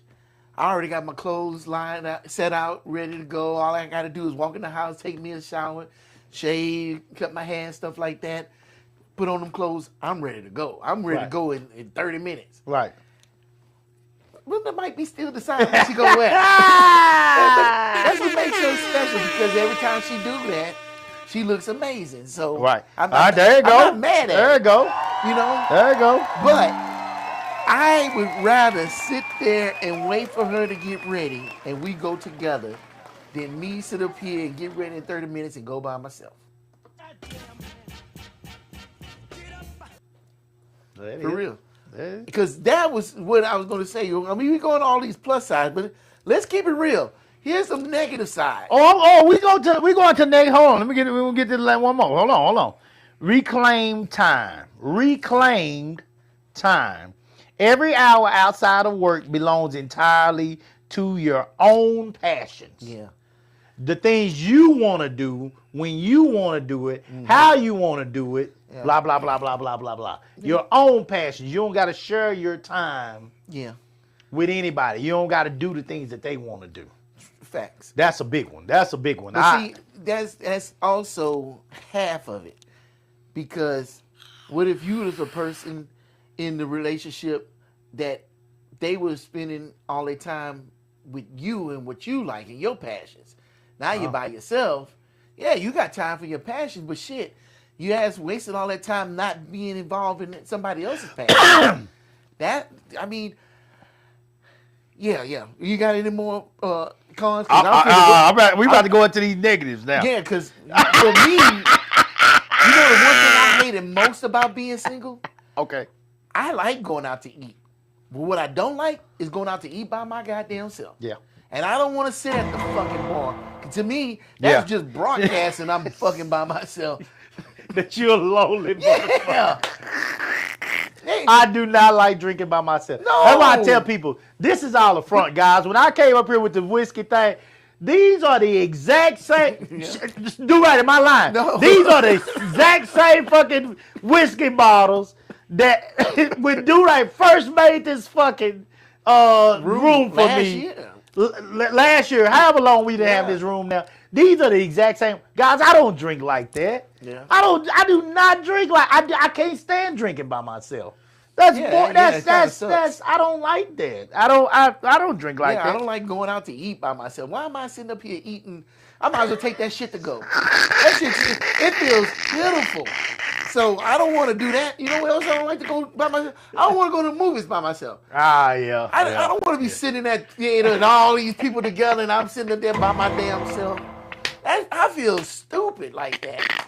You know, on anything. Just there's Yeah. so much shit that you want to do and share it with somebody. Just like, you know, the things you do, the accomplishments you have. Who wants to do that shit by yourself? Yeah. Everybody congratulate. Yeah, You that's got cool, that but one that don't person mean you can't wait to nothing. call. Yeah. That one person that you can't wait. Baby, guess what just happened? Yes. You know? Yeah. That's Or they right that's there huge. with That's you. huge. Because Yeah. when they say you did great, it's totally different Oh, absolutely. from a million of them. The president can come up there, congratulations, you did a great job. That don't mean shit compared to your spouse. Still saying. going home by yourself at night. Yeah. Still going home alone. Yeah, now you got that medal on the wall, just you and that medal. Yeah, you in that medal. You're like, well, look what I did. yeah, you in that old Nobel Peace Prize. I can save the world, but I can't get a I fucking can't get a spouse. goddamn woman. Yeah. That just feels like you didn't accomplish shit in this world. You gotta do that, then pay for your piece and hope that she don't rob your ass, goddamn, before she leaves. Shit. All right, here we go. Being single after 40 presents. Here go the negatives. Being single after 40 presents distinct practical and emotional challenges, as society and social structures remain largely designed for couples. All right. Financial and practical strain. Double the expenses. You pay the full cost of rent, mortgage, utilities, and insurances alone. I don't think that's that affect guys as much as women. I think that affect women more. do it. Why? Yeah, well, you just think about Mentally? it. No. So now you got a couple. Y'all got a house. 9 times out of 10, if y'all get a divorce, the wife gonna end up with the house. Okay. But now she's sitting up here with this expense that now she got to figure out how the hell she gonna pay for it. You know, and the bills and the water and the lights and all this. Where you had 2 people contributing, or let's say just the guy was paying all the bills. Now she got the house. What the hell is she gonna do? Yeah. You know, I think about a friend. They got a mansion. They got like 7 bedrooms. That joker, pool and everything. And sometimes they get into it, and I'm like, man, she may want to stop because, man, she gonna get all this shit. How's she gonna pay for all this shit? Shit. You know, she gonna sell it. and she ain't gonna have no choice. Yeah. You know what I'm saying? And now you in this financial bind because one, you wasn't bringing in money like that. Right. Your skills atrophied. You know, even if you did have a job, you wasn't really doing it like wholeheartedly, like you was busting your ass to do the job. So it sets you up for failure. Now, what about the women that are that were considered the breadwinners in the family? Man, nobody give a fuck about men, so it don't matter. He gonna figure it out and suck that shit up. End of the day, you know what I'm saying? Ain't nobody.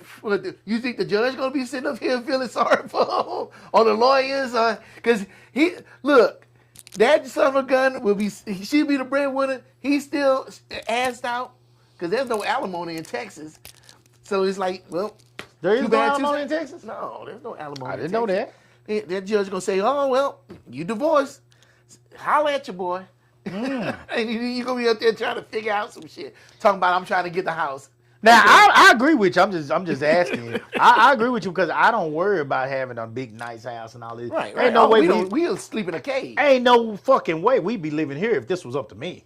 This was Candace that wanted a bigger house and all this kind of stuff. I'd be cool with a nice little cabin somewhere. You know, you give me one, 2 rooms and a nice bathroom that a nice kitchen I keep clean and something real simple. When I was in the military in Virginia, I had a fucking little apartment. Mm-hmm. As soon as you walked in the door, it was the living room and bedroom put together. Like the efficiency? Yeah, and the sofa was right Yeah. there, the bed was Yep. right here. Yep. You walked down the hallway, there was a bathroom, and the kitchen, the stove was this wide. Do you know the work you can do in a little place like that though? Yeah, I did a lot. Yeah, there you go. There you go. We can do masterful work no matter And where it it didn't is. matter. It didn't matter. Shit. It didn't matter. I know it didn't matter. But I know it didn't matter. and I enjoyed that spot. It was nice Easy. and cozy. Easy. Yeah, and it was mine. You know what I'm saying? There you go. Ain't nobody. Yeah. Now men don't trip on shit like that. No. Most men don't trip, except for men that lead. Again, there are men out there that lead with their wallet. They lead with their wallet. So if they lead with their wallet, then that's going to be beneath them because they are going to have to show a lifestyle that says you should be with me because I'm this. But they're a little bit. I've noticed that men like that. The few that I know, the few that I've known in my life that are like that, tad bit more controlling. Because they're leading with their wallet, their expectations is you're gonna follow me and do what I say. Well, if they leave with that wallet, that mean they got some money. If they got some Yeah, money, they got money. They have to figure out how to get that money. Yeah, okay, cool. You ain't no pushover when it comes to getting a lot of money. Yeah, they're a little bit more controlling in my opinion. They're Yeah, just a I little bit more believe that. controlling. They wanna have control. They kind of want to dictate how you live, how you do this, how you do that. Once we got done, I didn't really, hey, have a good night. I mean, I'm, if you leave my house and go to your partner, your next man, it is what it is. I never wanted to control women because I didn't want them trying to control me. Does that make sense? Yeah. If I was single, when I was single, I'm saying. Yeah.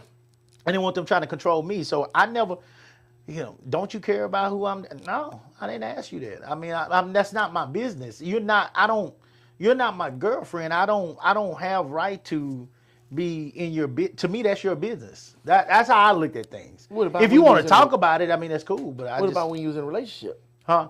Oh, now that's different. If I'm in a But relationship, you controlling in your relationship?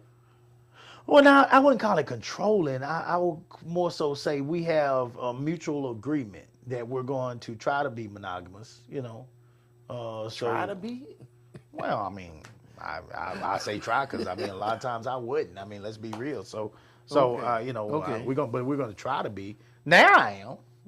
But back then, I mean, shit, man, get the fuck out of here. I don't even know what the fuck that word meant. I still don't know how to spell it. So I mean, well, shit, man, I can't like believe mahogany. can't believe I can actually pronounce it. Shit. Here we go. No backup income, a job loss or a health crisis Yes. falls in. Oh, this is a big one. A job loss or a health crisis falls entirely on your shoulders without a partner's financial cushion. Now, let me tell you something. This one is 100% real because when me and Candace had got down to our last, fucking around with these businesses and goddamn doing this and doing that, it took both of us putting our heads together. And we did everything but go out there and hoe. We did everything but go out there and hoe trying to pay these bills. I'm talking about our monthly bills. We ran through our cushion, everything, trying to create these businesses. So a lot of people come to me. I mean, it was several people that talked to me about, matter of fact, I had some good conversations down in Iowa about this, about being an entrepreneur now, because they follow us, they listen to us and stuff. There's a lot more people than you think listen to us, dude. They might not respond, but they listen. They go check it out. Okay. And so I don't believe y'all out there. shit, they are. No, they listen. I'm telling you, I promise you, they are. And they talk to me about it, and they, just cool. Like, I mean, how does it really feel to be an entrepreneur, man? I mean, they because at this age, I think everybody wants that freedom to be able to find a way to make some money without having that boss looking over their shoulders all the time. But they still looking for a damn guarantee too. Yeah, they looking for a guarantee. Yeah, That's why I told them there is no such thing as a guarantee. Yeah. And I told them, and the main thing I said to them, I was like, guys, I'm not gonna sit here and make this shit seem easy because it's not. I like, here's the deal.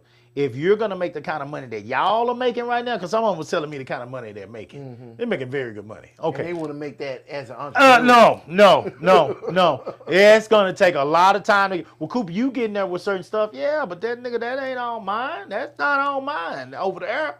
Now I'm trying to find a way to do this on my side. That's my non-profit that's making pretty good money. I'm trying to find a way to do that to where all that comes to me. Besides what I got to pay out to my workers. So with that being said, that part takes a lot more time, to get to. And even when you get there where you got that business, like I got the business, now you got to find the workers that when you get the work, the accounts, whatever kind of work it is you're doing, you can depend on and trust that these workers are going to go out there and put the same type of effort forward that you do. Yeah. And good luck with that shit right there. Shit. You going to come across more niggas than blacks. I can tell you that. Shit. Y'all can take that however you want to take it. If you think I'm lying, then prove me wrong. Because I'm telling you, it's a bunch of people. I've said it before on this show, and I'm going to say it again tonight. I bet not hear nobody come out here talking about, man, shit ain't no work out here. Nigga ain't trying. I can't find. Man, shut up. Oh, don't say that shit to me. Get the fuck out of my face. I'm walking the fuck off. I'll walk off. Because I can't take care of all your expenses, but I do have work. And I mean, there were times when we were begging people to work. Because we had so many accounts. Me and Rashard was dying. We would be leaving track meets. I remember those times when me and Rashard would be out there in my truck. And we was out there in the truck at track meets, when the track meets were going late all the time. We would be out there trying to get us a nap. Between them goddamn meats, because we knew the moment that we packed them goddamn canopies on that truck, that cleaning shit was on the side of that truck, and we was going straight to them goddamn canopies. And we were going to be there all night long. Dude, we were grinding our asses off. That shit hurt. It hurt. I don't want to work that hard. I don't want to work that hard. I can set the money up, but I can't make it all myself. It's bigger than you. If it ain't bigger than you, I told you this before, you ain't dreaming big enough. You ain't thinking big enough. I have created some opportunities where this was bigger than me, and I had to give those accounts away. I had to give them away because I got tired of waking up in the morning and seeing these emails. They didn't come. They didn't do shit. Y'all ain't as good as you said you are. I woke up every single morning. I'm sorry. I told you I'm sorry yesterday. I'm telling you again today. I'm on my way out there now to get it done. And I would have to wait because they don't want me in there when customers are there. So I got to wait till after 5. But I got to go to track practice, so I got to come back uptown, do track practice. Then I got to go back out there, do theirs on top of what I had to do that night. Man, come on, man. That shit is trash. So to put yourself out there and trying to do this entrepreneur work and not have that backup person, Candace having my back gives me room to not do as well this month, but then I might come in next month and kill it. Well, so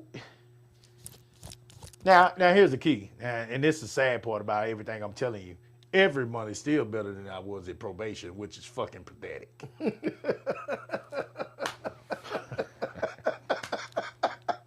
A field I've been working in for 20 years. Yeah. Every month is still better. Our low months, I still bring home more money than I did at probation, which is it feels like less work. It's absolutely embarrassing. It's really embarrassing. It's really sad. Even when y'all was grinding, it was still easier than when you was at probation. Well, going over, at some point you just gotta, at some point going to people's house at 10 o'clock at night and watching boys piss in a cup, it just gets old. I bet. Trying to keep up with these kids when the parents are helping them be out, it just gets old. Past curfew just gets old. It just gets old. Like it gets old. You're fighting a losing battle. Mm-hmm. You're fighting a losing battle. All these conditions are put in place to try to keep these kids out of trouble, and you're trying, and nobody cares. The only time they care is when they standing in front of their judge. It's the only time they care. You got a few out there, don't get me wrong, but the majority of them, they didn't care. They didn't care. So that was a very tough job. It was a very hard job to do, and not a lot of money at all. Solo emergencies. Whoa, this is a good one. You must navigate medical procedures, home repairs, urgent crisis, without built-in immediate help. Yep. You pass out at this motherfucker. I hope you keep your phone on you. Not even that big. Just the fact that you just sick in the bed. You wake up sick. Yeah. Just the fact, man.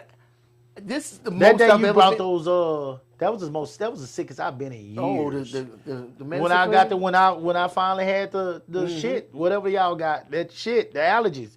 That was the sickest I've been in years. I haven't been that sick in God knows when. I couldn't stop sneezing. I couldn't stop coughing. I didn't know what the fuck to do. Yeah. You're like, you brought some shit over to me. Candace was trying to tell me. I didn't believe. I didn't want to believe. I just didn't want to believe I had the shit that y'all had. So, I just wouldn't take it from her. Yeah, this year has been the sickest I ever been. And, man, I couldn't imagine going through that shit without Melinda.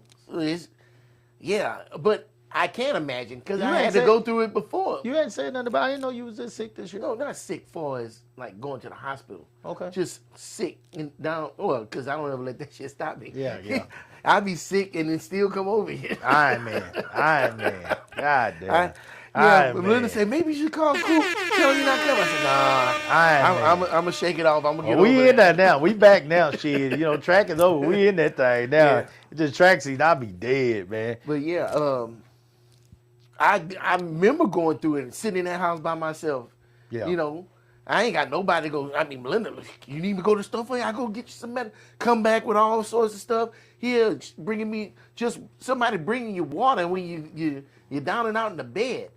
That right there in itself makes everything worthwhile. Yeah. And to sit up here and do that for somebody else. Home repairs. Oh shit, AC ain't got to worry about me something being broke. Yeah, something be broke.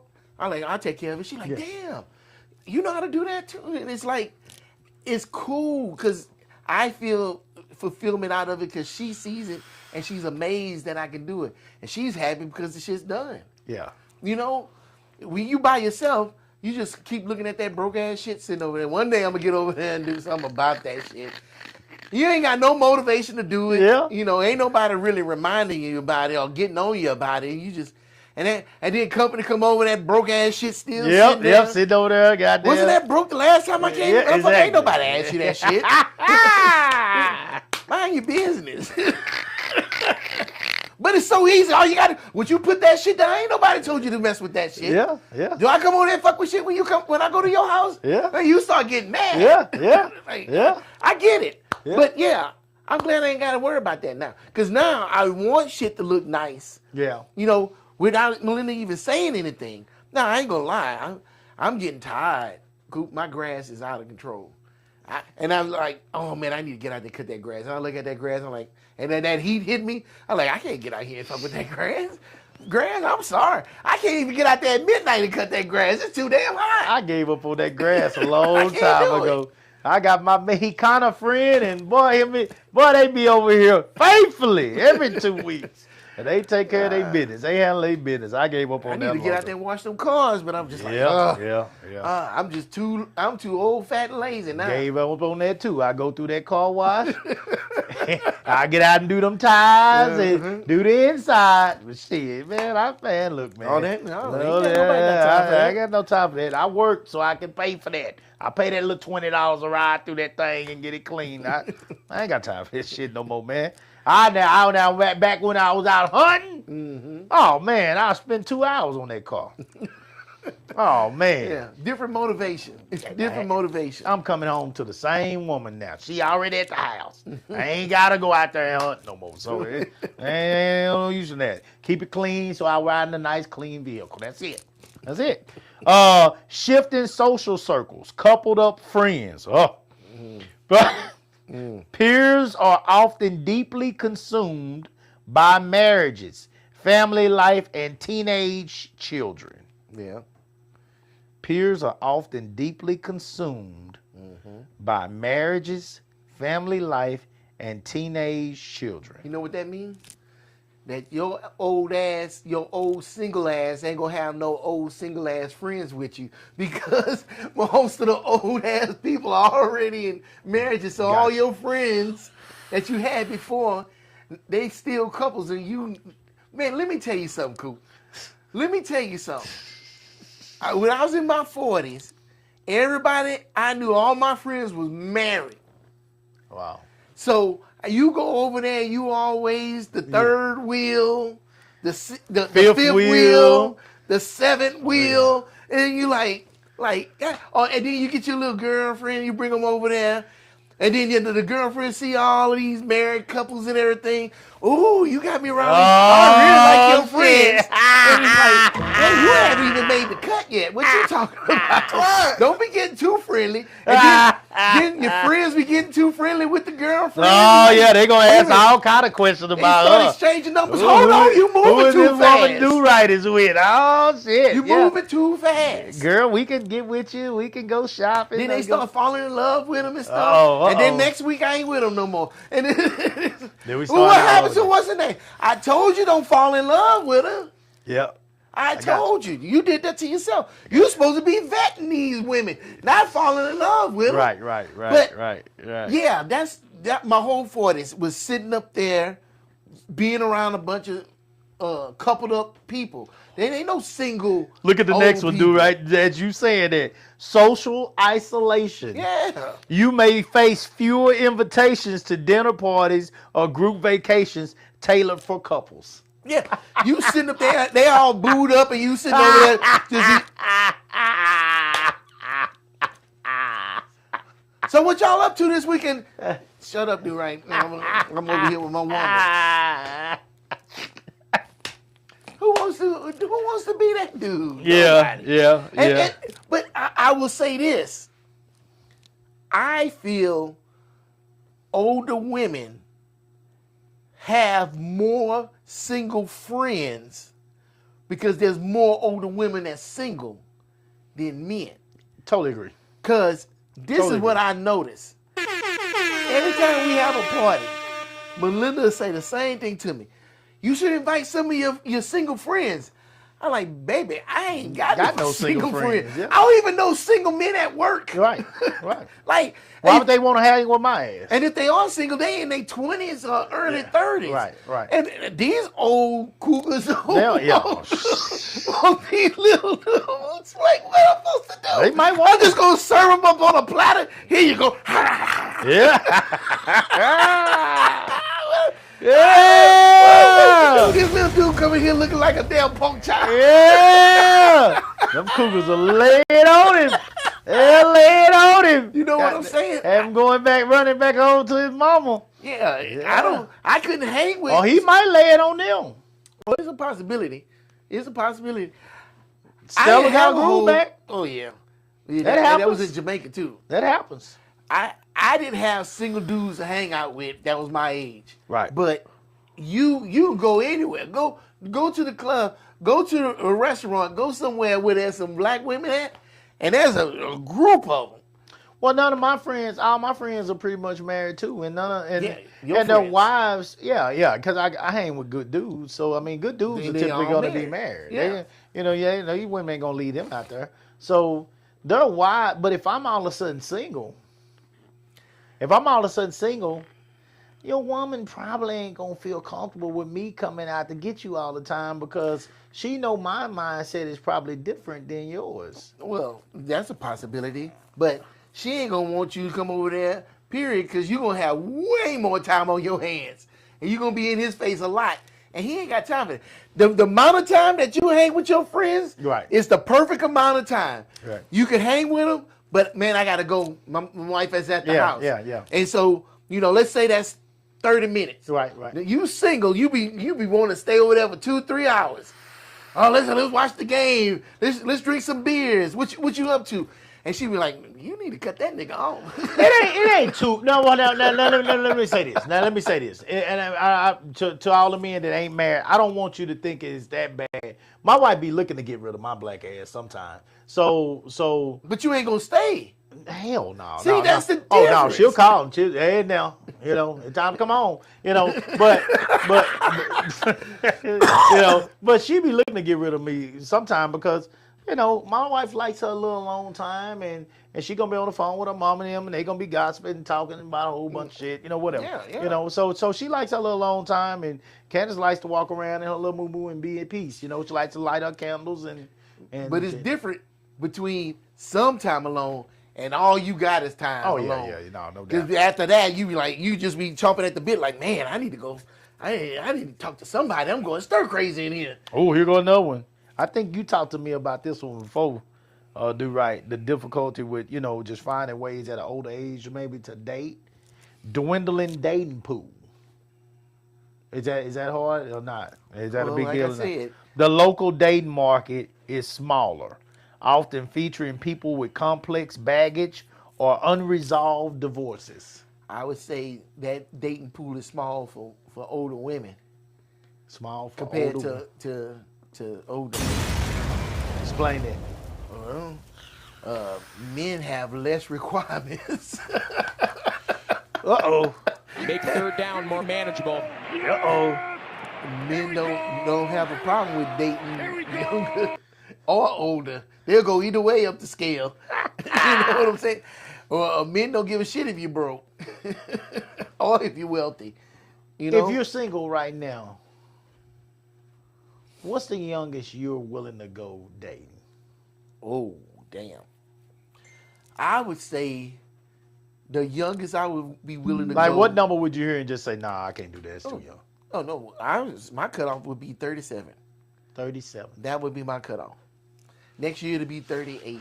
Next year to be 39. I just want to stick with that same window because I'm on the other side of closer to 60 than I am to 50. So I look, not. huh? How old are you, do right? Shoot, I'm 56 now. I didn't know that. What you mean? How you didn't know that? I swear to God, I didn't know that. Yeah, I swear to 56. God, I thought you were like I almost 51, 10 years older. 52. Well, right now we 10 years apart. I'll be damned. And so me running around with a 36, 34-year-old, man, I can't hang with that. Not to mention, I don't want no more kids ever again. So what's the difference in 37 and 36? What's the difference? No, I'm just, between 37? Because if I meet them at 37, before anything really gets going, they'll be closer to 40. They'll be closer to 40. To me, a woman in her 30s and she ain't got kids, I would feel bad dating her because I feel like I'm taking something away from her. Ah, okay. You know what I'm saying? If she's in her 40s, she ain't got kids, she don't plan on having kids. Or she already had kids and they grown. You're right. You know what I'm saying? Right. So, yeah, that works. And she might have some grandkids or something. It's 37 years old and not have kids and still want kids. I ain't saying it makes sense. I'm just thinking to you. I'm just thinking out loud. I don't want to be nowhere near her. Not that one. No, you don't. No, you don't. That's scary. That's scary. I don't want to be nowhere near her. Nowhere near her. Especially when she put the kung fu grip on you. Well, it don't even matter to me now. Because I got Christmas ornaments down here. I hear you. They are dead. I hear you. They do nothing but But see, that would be I got a another starter reason I would gun. feel bad. I got track gun. I got a track gun down here. I got starter bullets. They are blanks. Thank the Lord. Thank the Lord. I wish Candace would. And she good to go too. But I wish if she wasn't, I wish she would. Baby, I'm pregnant. Shit. You better go find that nigga. You better go find him. So I made the appointment. I don't know what you're you're telling me for. I did the appointment to do the same thing, and I stopped when I got in a relationship with that woman in her 30s, because I didn't want to sit up here and actively date her and take that away from her. I just felt that shit felt bad, but nothing happened, and that relationship didn't flourish. You and was gonna be willing to start over, do right?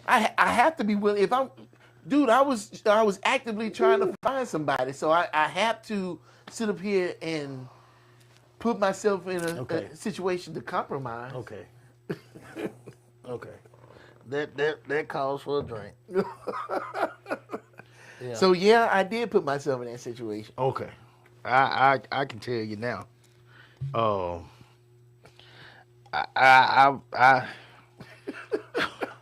just need a quick shot. This is a little shot. Cause before somebody pull up with me. Anybody.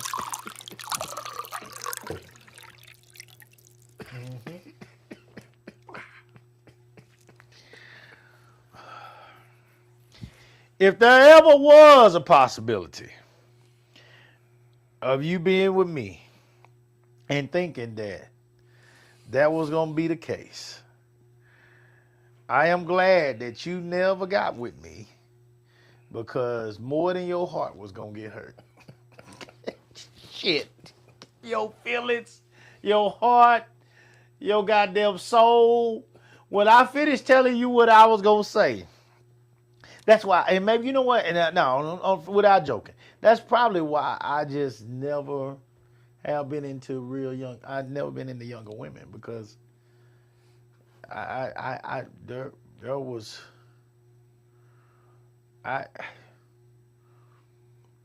only reason that I have children is because a bunch of old heads told me that if you pull out like this or pull out like that, you know what I'm saying, that it'll work. You know, listening to old heads in the barbershop, old deacons. Some of them were deacons. The pastor didn't tell you that. Pastor didn't tell me that. My pastor didn't tell me that. My pastor didn't tell me that. Shout out to the late Reverend S.R. Dominic. My pastor didn't tell me that. But some of the deacons did. Mm-hmm. Some of the deacons did. Son, look at here. Now you got one. This is after I'd already had one. Now you got one. Now I know you. You gonna keep doing your thing. You ain't gonna do right. You ain't gonna do right. Pull that thing out of there. Pull it out of there. Okay. Put them on the ground. Put them on the floor. Put them on her back. Don't put them in her. Don't let it get so good to you. All you got to do, the moment you start getting that feeling, pull out of there. Man, I remember this conversation like it was yesterday. And all that shit was trash. Trash! So you did that? Oh, shit. That shit don't work. So Miss Candace Garbage. took you serious, huh? Huh? She took you serious.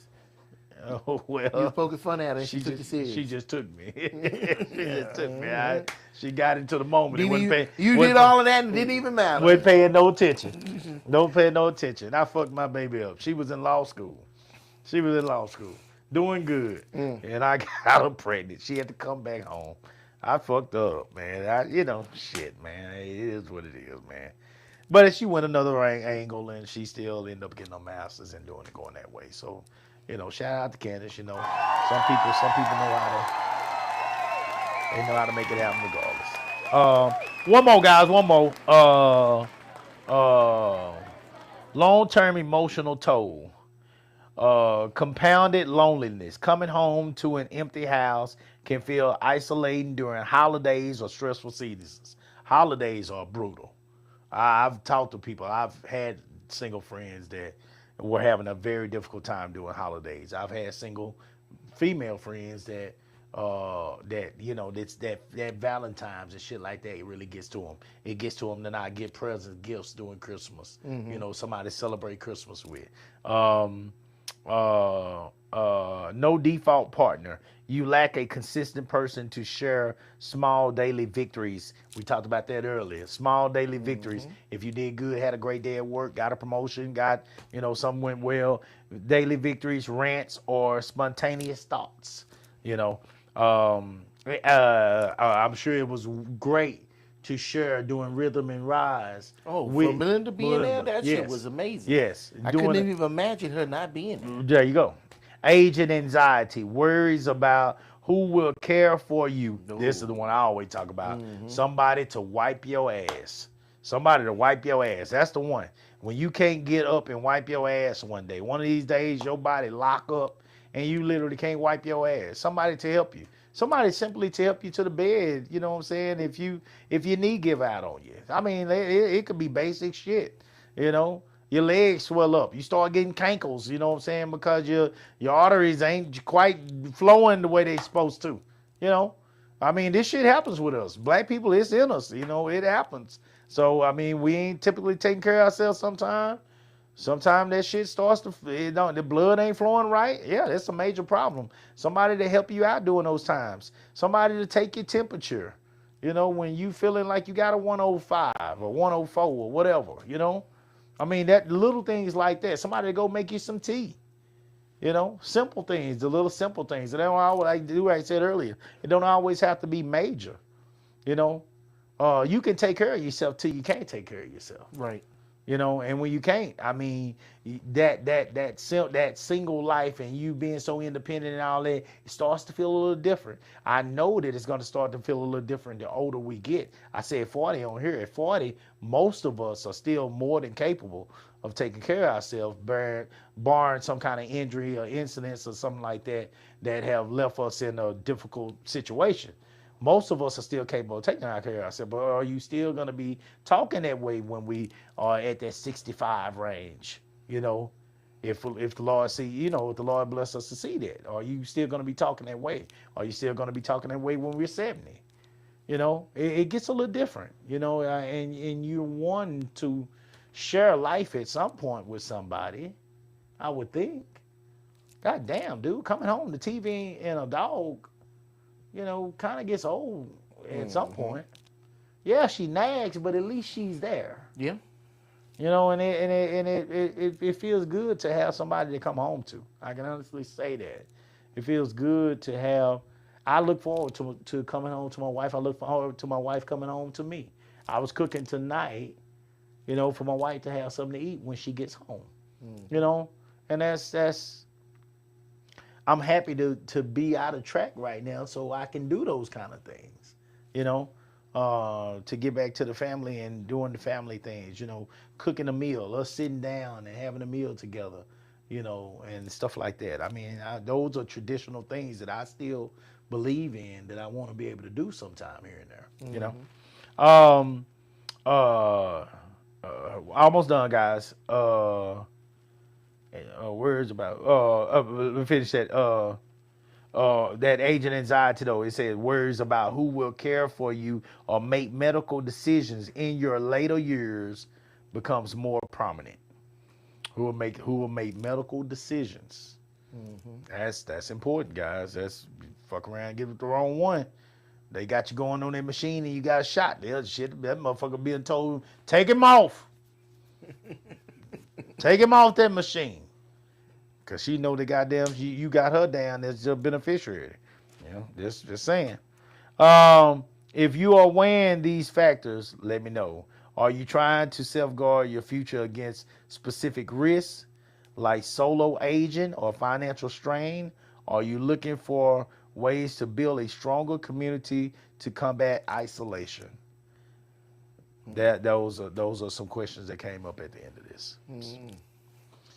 So, guys, at the end of this, I don't know. Do we got any comments tonight on this? No.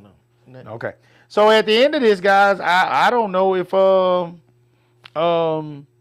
if it's, you know, it really comes down to the person. It comes down, I mean, that's what it's always going to come down to.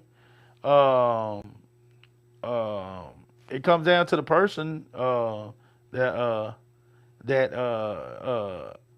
is going through the matter. And look, if you're happy and you would rather deal with a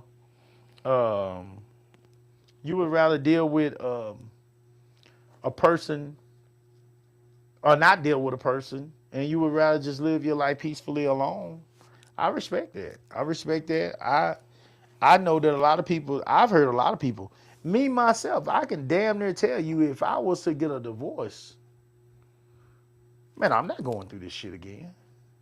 Trying to get to know a person. I right now that's how I feel.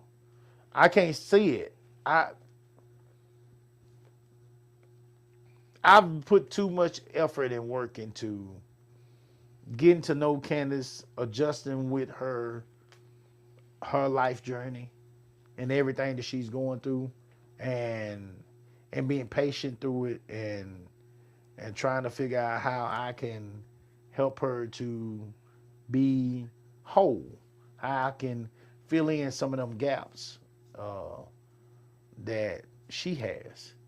And I think she's attempting in her own way to do the same for me. And if you don't have a person that's attempting to do that, then yes, life can be frustrating for lack of better words. It can be frustrating because you wonder if this person really is here to support you or if this person is just here. You know, and I think the one thing that everybody wants is support. What do you mean by that, Coop? Glad you asked. Somebody who is there to pick you up when you are down. Somebody who's there to help you make sure that life, while continuing to life, while it's lifing, is not taking you too fast, if that makes sense. Because it's going to life every day. Life is going to life, but it's not taking you too fast. It's not, putting you in a situation where you financially strained, as it talked about, that you're not emotionally strained, that you're not spiritually giving up and not believing and losing your faith. You need a person that has your back. You need a person that is willing to step up for you when you're not sure and confident in what you're bringing to the table, or sure and confident in where your future lies. Because we all map these futures out at some point in life. And we say, this is where I'm going to go, this is the direction I'm going to go. And then life starts lifing. And when life starts lifing, shit starts happening. And it's sometimes it's out of your control. You can say that, yeah, I got this, I'm taking care of this, I'm taking care of that. I'm making $200,000, you know what I'm saying? I can pay my own bills. I don't need no nigga. I don't need no woman, blah, blah, blah, blah, blah, blah, blah. And then, as it said, barring these situations, you good, but you get in a car crash. That's lifing. And you can't go to work for 6 months. And you might be making $200,000 now, but that ain't what you was making 6 months ago. And so you just started making this money, and you don't have the savings to hold you up after your time runs out. But you out of work. Your car crash was so bad that you out of work, say, for 8 months to 12 months. What I always hear most times is, you need to have a 6 months cushion. Well, I can tell you when me and Candace hit rock bottom at one point, it went past 6 months. It went past 6 months. It was longer than 6 months. So just because you got a 6 month cushion doesn't mean that you're going to be prepared for the avalanche of problems that are coming at you day to day. And this is me and Candace together. Now, the thing about it is we were going through it together. And we were putting two heads together. And if Candace hadn't been here with me during that time to put those two heads together, then I would have been probably leaning on my friends. But how far can my friends take me before? How far can a Do Right? How far can a Rashard? How far can a Quinn or Kaylee or Mark or all these people that I'm friends with that I call family down here? How far can they take me when they got their own expenses? They can't take me there. And how long are they cool with me sleeping on their couch? And I'm a grown-ass man with a lot of pride. I don't want to be sleeping on their fucking couch forever. So I'm saying the things that we went through now, we might not even went through those things if we wasn't together, because we probably would have been working on no businesses like that. We would have been continuing to do our own thing. However, that does not mean other things in life would have happened that would have put us in the same type of situation. Now, Candace has family down here. She got her sister. She got her mom. Some of you guys got family out here too that would love your dirty draws and are going to take you in no matter what. I don't have family here. So I have to consider those kind of things when I make moves like that. Because my family is back in East Texas. Now, I can always go back to my mama. But again, that's leaving Austin. My life now, my friendships, my daily work, my networking, everything that I've created is in Austin. So if I go back to Crockett now, well, all my years here, everything that I've done now, at this point, there might be a point where I might go back down to my grandpa's land and go down there and stay, as I get older. But right now, I still got work to do. Things that I want to accomplish here. You got to figure out what it is that you want to accomplish. We're in our 40s. Do-Right is in his 50s. This audience that will most of the time watch this is pretty much 40 and above. And that's why I'm talking about 40 and above. With that being said, we gotta figure out where we want to be in the next 10, 12 years, 15 years. We got to figure out what it is we want to accomplish. And we got to figure out if we can accomplish those things on our own. If you can't accomplish those things on your own, then so be it. If you're at peace with who you are right now as a single person, good for you. But make sure that there's a plan in place for the what ifs. What if I get injured?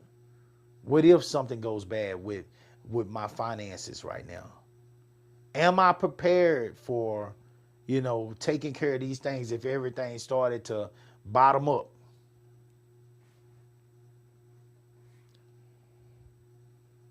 Because it's bigger than just having a sexual partner. It's bigger than just having somebody to drink coffee with in the morning. It's also about having a life partner. And having a person that is going to sit down with you and strategically figure out how to get through every 24 hours that God bless you to wake up. If you got that, then I say, find a way, as I'm trying to do my best to do, to pay all those people that are shouting and crunk and excited about being single at 40, not a goddamn mind. Wish them all the luck. Tell them I'll live through you vicariously. Give me some details if you my friend. But come back home and be happy with what you have. If you one of those people that's out there doing all that living, then just take care of yourself so you don't take home no ninjas or that ooze at night, in your 40s and your 50s and your 60s. Because that ooze might take you out at that age. That's it for me.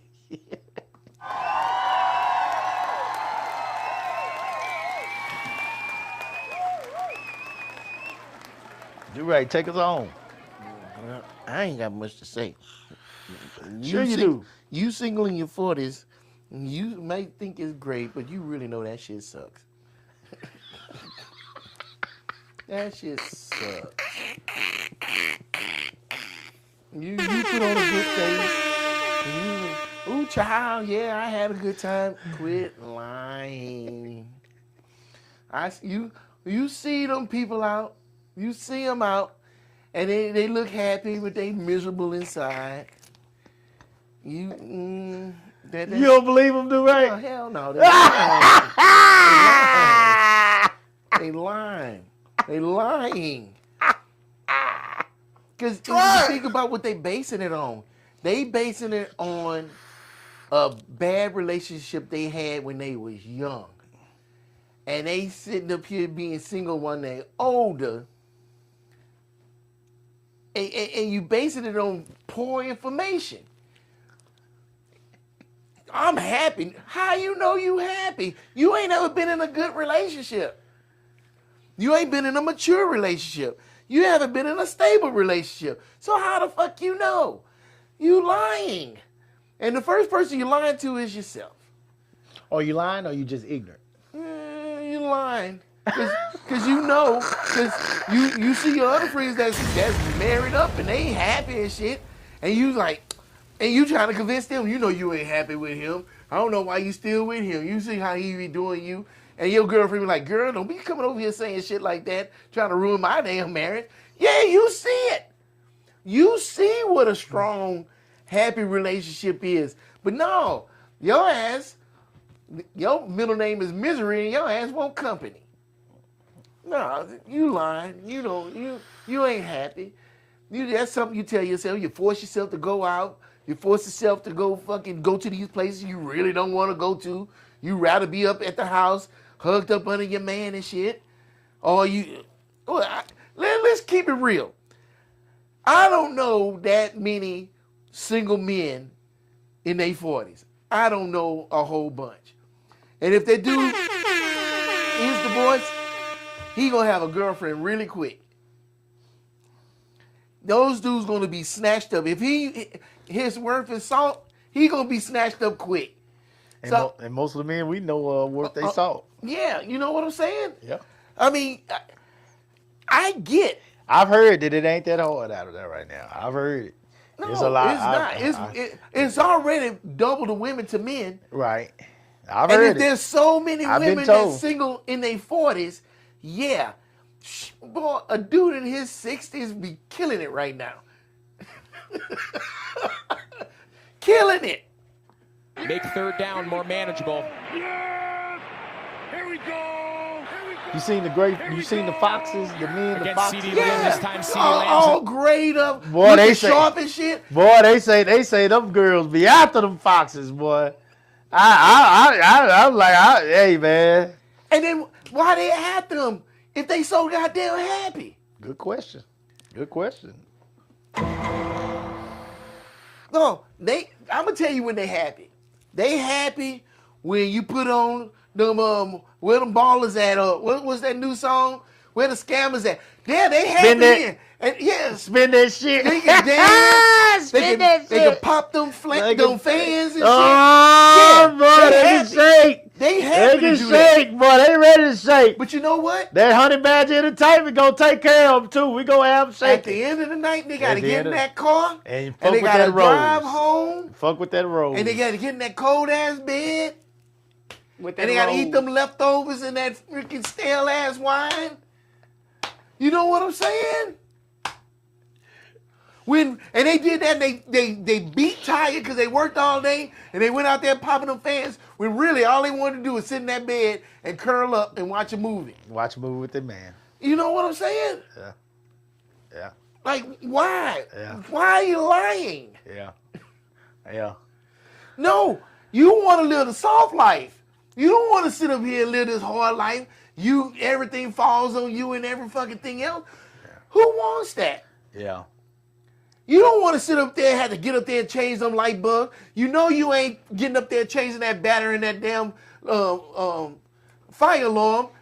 That's Well, why they say every they time miss- they on the phone, all you hear beep in the background. They say they love being independent. No, you don't. You're lying. It's lies. It's lies. If you really had your choice between having to do this shit and not do this shit, you're going to choose not to do it. every human being is lazy. We don't want to do shit. So why are you lying, sitting up here talking about, I want to climb that ladder and change that battery in that smoke detector? No, you don't, because if you did, it wouldn't be beeping all the goddamn time. Beep, beep, they don't even hear it no more. You Yeah. go over there, and they in sequence. Beep, beep, beep, beep. Like, can't would you stand get you that some shit. 9-volt batteries? Yeah, I can't stand that Is that shit. what kind of batteries they go in it? Oh my God! Quit lying. That's all I'm saying. Quit lying. Quit lying. Yeah, I get you don't want no man to tell you what to do, but you want a man to tell you what to do. You want to take all them decisions off your shoulders. You want to not have to think about this. You don't want to have to plan that. Like, it's fine. Quit lying. Because then you just sit up here and you put it on your girlfriend. Then your girlfriend's mad at you. Oh, this bitch don't ever want to plan nothing. She don't want to do nothing. She always leaving the shit up to me. You know how many videos I've seen about that shit? Stop lying. You're not happy. Now, I get you just don't want to settle for any guy. That's fine. That's fair. But don't lie. Just say, man, I don't like being lonely. I just don't want to have to settle. Right. Then you being truthful to yourself and everybody else around you. Right. Then you can start sitting up here focusing on purpose. Like, yes, I want to be with somebody. This is my criteria. Let me see if I can find this thing. But you sitting up here talking about you happy because now I get to party and run loose and do all kind of foolish shit. Get out of here. You lying. Stop lying. Yes. Now, I will say, there is some people out there that truly enjoy being single. Right. Absolutely, truly enjoy it. Right. And they sit at that house with their cat and dog, and they can just be happy like a lark. And that's cool. We ain't talking about them. Right. They already know. They know they gonna die alone. They know this. You know? They got little buddies they can call over, they knock the dust off of it, and they go back doing what they do. Them cobwebs. Yeah, that's it. They cool with that. But I'm talking about the ones that just, they know, like, look, I'm cool. And I got to get off here because I got to go to work tomorrow. Yeah. But you see them just strong, independent, and single. Yeah. As soon as a certain man walk in the door, they just melt. Yeah. And you see them, they just get super soft. Just them eyes turn like puppy dog eyes and stuff and everything. And I'm like, well, what happened to that strong ass? Yeah, That strong ass yeah, woman, what happened to her? yeah. Now she's just a big old plate of butter. Yeah. Room temperature butter. Yeah. What happened? Because that's what she wants. Right. That's what she wants to be. Right. But then her girlfriend start looking at her and like, oh, I need to. Yeah, let me get back strong, Yeah, independent it's what- woman. Yeah. You can still be strong. You can still be independent and all these things and still be in a relationship. Right. Right. Just find you the right one. Now you're older. You're making better choices. Now you can systematically find you the right person for you. You ain't going to sit up here and waste all that time because, hell, that clock is ticking. We ain't talking about biological clock. We talking about Father Time. We talking about the Grim Reaper right here on your heels, and you ain't got no more time to waste. You ain't gonna be sitting up here playing games, sitting up here playing phone tag and all this other bullshit. You gonna get on the phone? What's your 401k look like? What you think about this and that? You ain't gonna be talking about what you wearing. You ain't be talking about that bullshit. You gonna be on a mission. Just stop lying. That's the first step. And no, that's like G.I. Joe. Now you know, and that's half the battle. God damn, That's stop half the lying. battle. That's half the battle. I'm done, man. I'm good. Yeah. Because I had to stop lying to myself. I was out there in Virginia, boy, I was worse than you. Yeah. You know what I'm saying? I wasn't looking for nobody. Right. And really, I was having fun. Right. And there was some that came across that really was looking for something, and I felt bad for wasting their time. You know what I'm saying? Right. Right. Then I got older in them 40s, and I was really looking for somebody, and I was regretting. Like, I should have been playing with them. Now that shit's gonna come back on me. Right. Yeah. Right. Thank God I found Melinda. Oh, my God. That's what I'm talking about. Man. That woman makes me appreciate her every day. Every day. That's all right. And I'm happy. I'm going to sit up here and lie to you, look at you and say I was happy being single. Bullshit. Bullshit. Bullshit. You ain't gonna lie to yourself. No. Odell told me, guys, following up with Do Right said, and we'll get out of here. Odell used to tell me, Brandon, you can lie to me. Odell was my grandfather. You can lie to me. You can lie to your grandmother. You can even lie to your mama. But son, don't lie to yourself. Don't lie to yourself. All right, guys. We back. We back, and I'm glad to be back. Track is Coop in the building. Mr. Durant on the track. Hey, Riggs. What? Let's get him. You already know what it is. Am I still them boys? Salute the real, let's go. We don't salute the fake. We salute the ones who stay through the pressure and the pain. Never let the cold fade. When the streets were watching close and the wolves was at the gate. Real ones held their ground, never switched up, never played. No cap, no performance. What you see is what you get. Put in work before the cameras. Before a single check, you say you solid, prove it, cause we watching every move. Step up or step aside, we separating fact from truth. Bullshit won't fly here. Put that hammer on them, Coop. Put that hammer on them, Coop. Mr. Do-Right, let's go. You can't fake what's in your blood. Can't manufacture where you're from. When the smoke clears and the noise is gone, only the real ones still stand strong.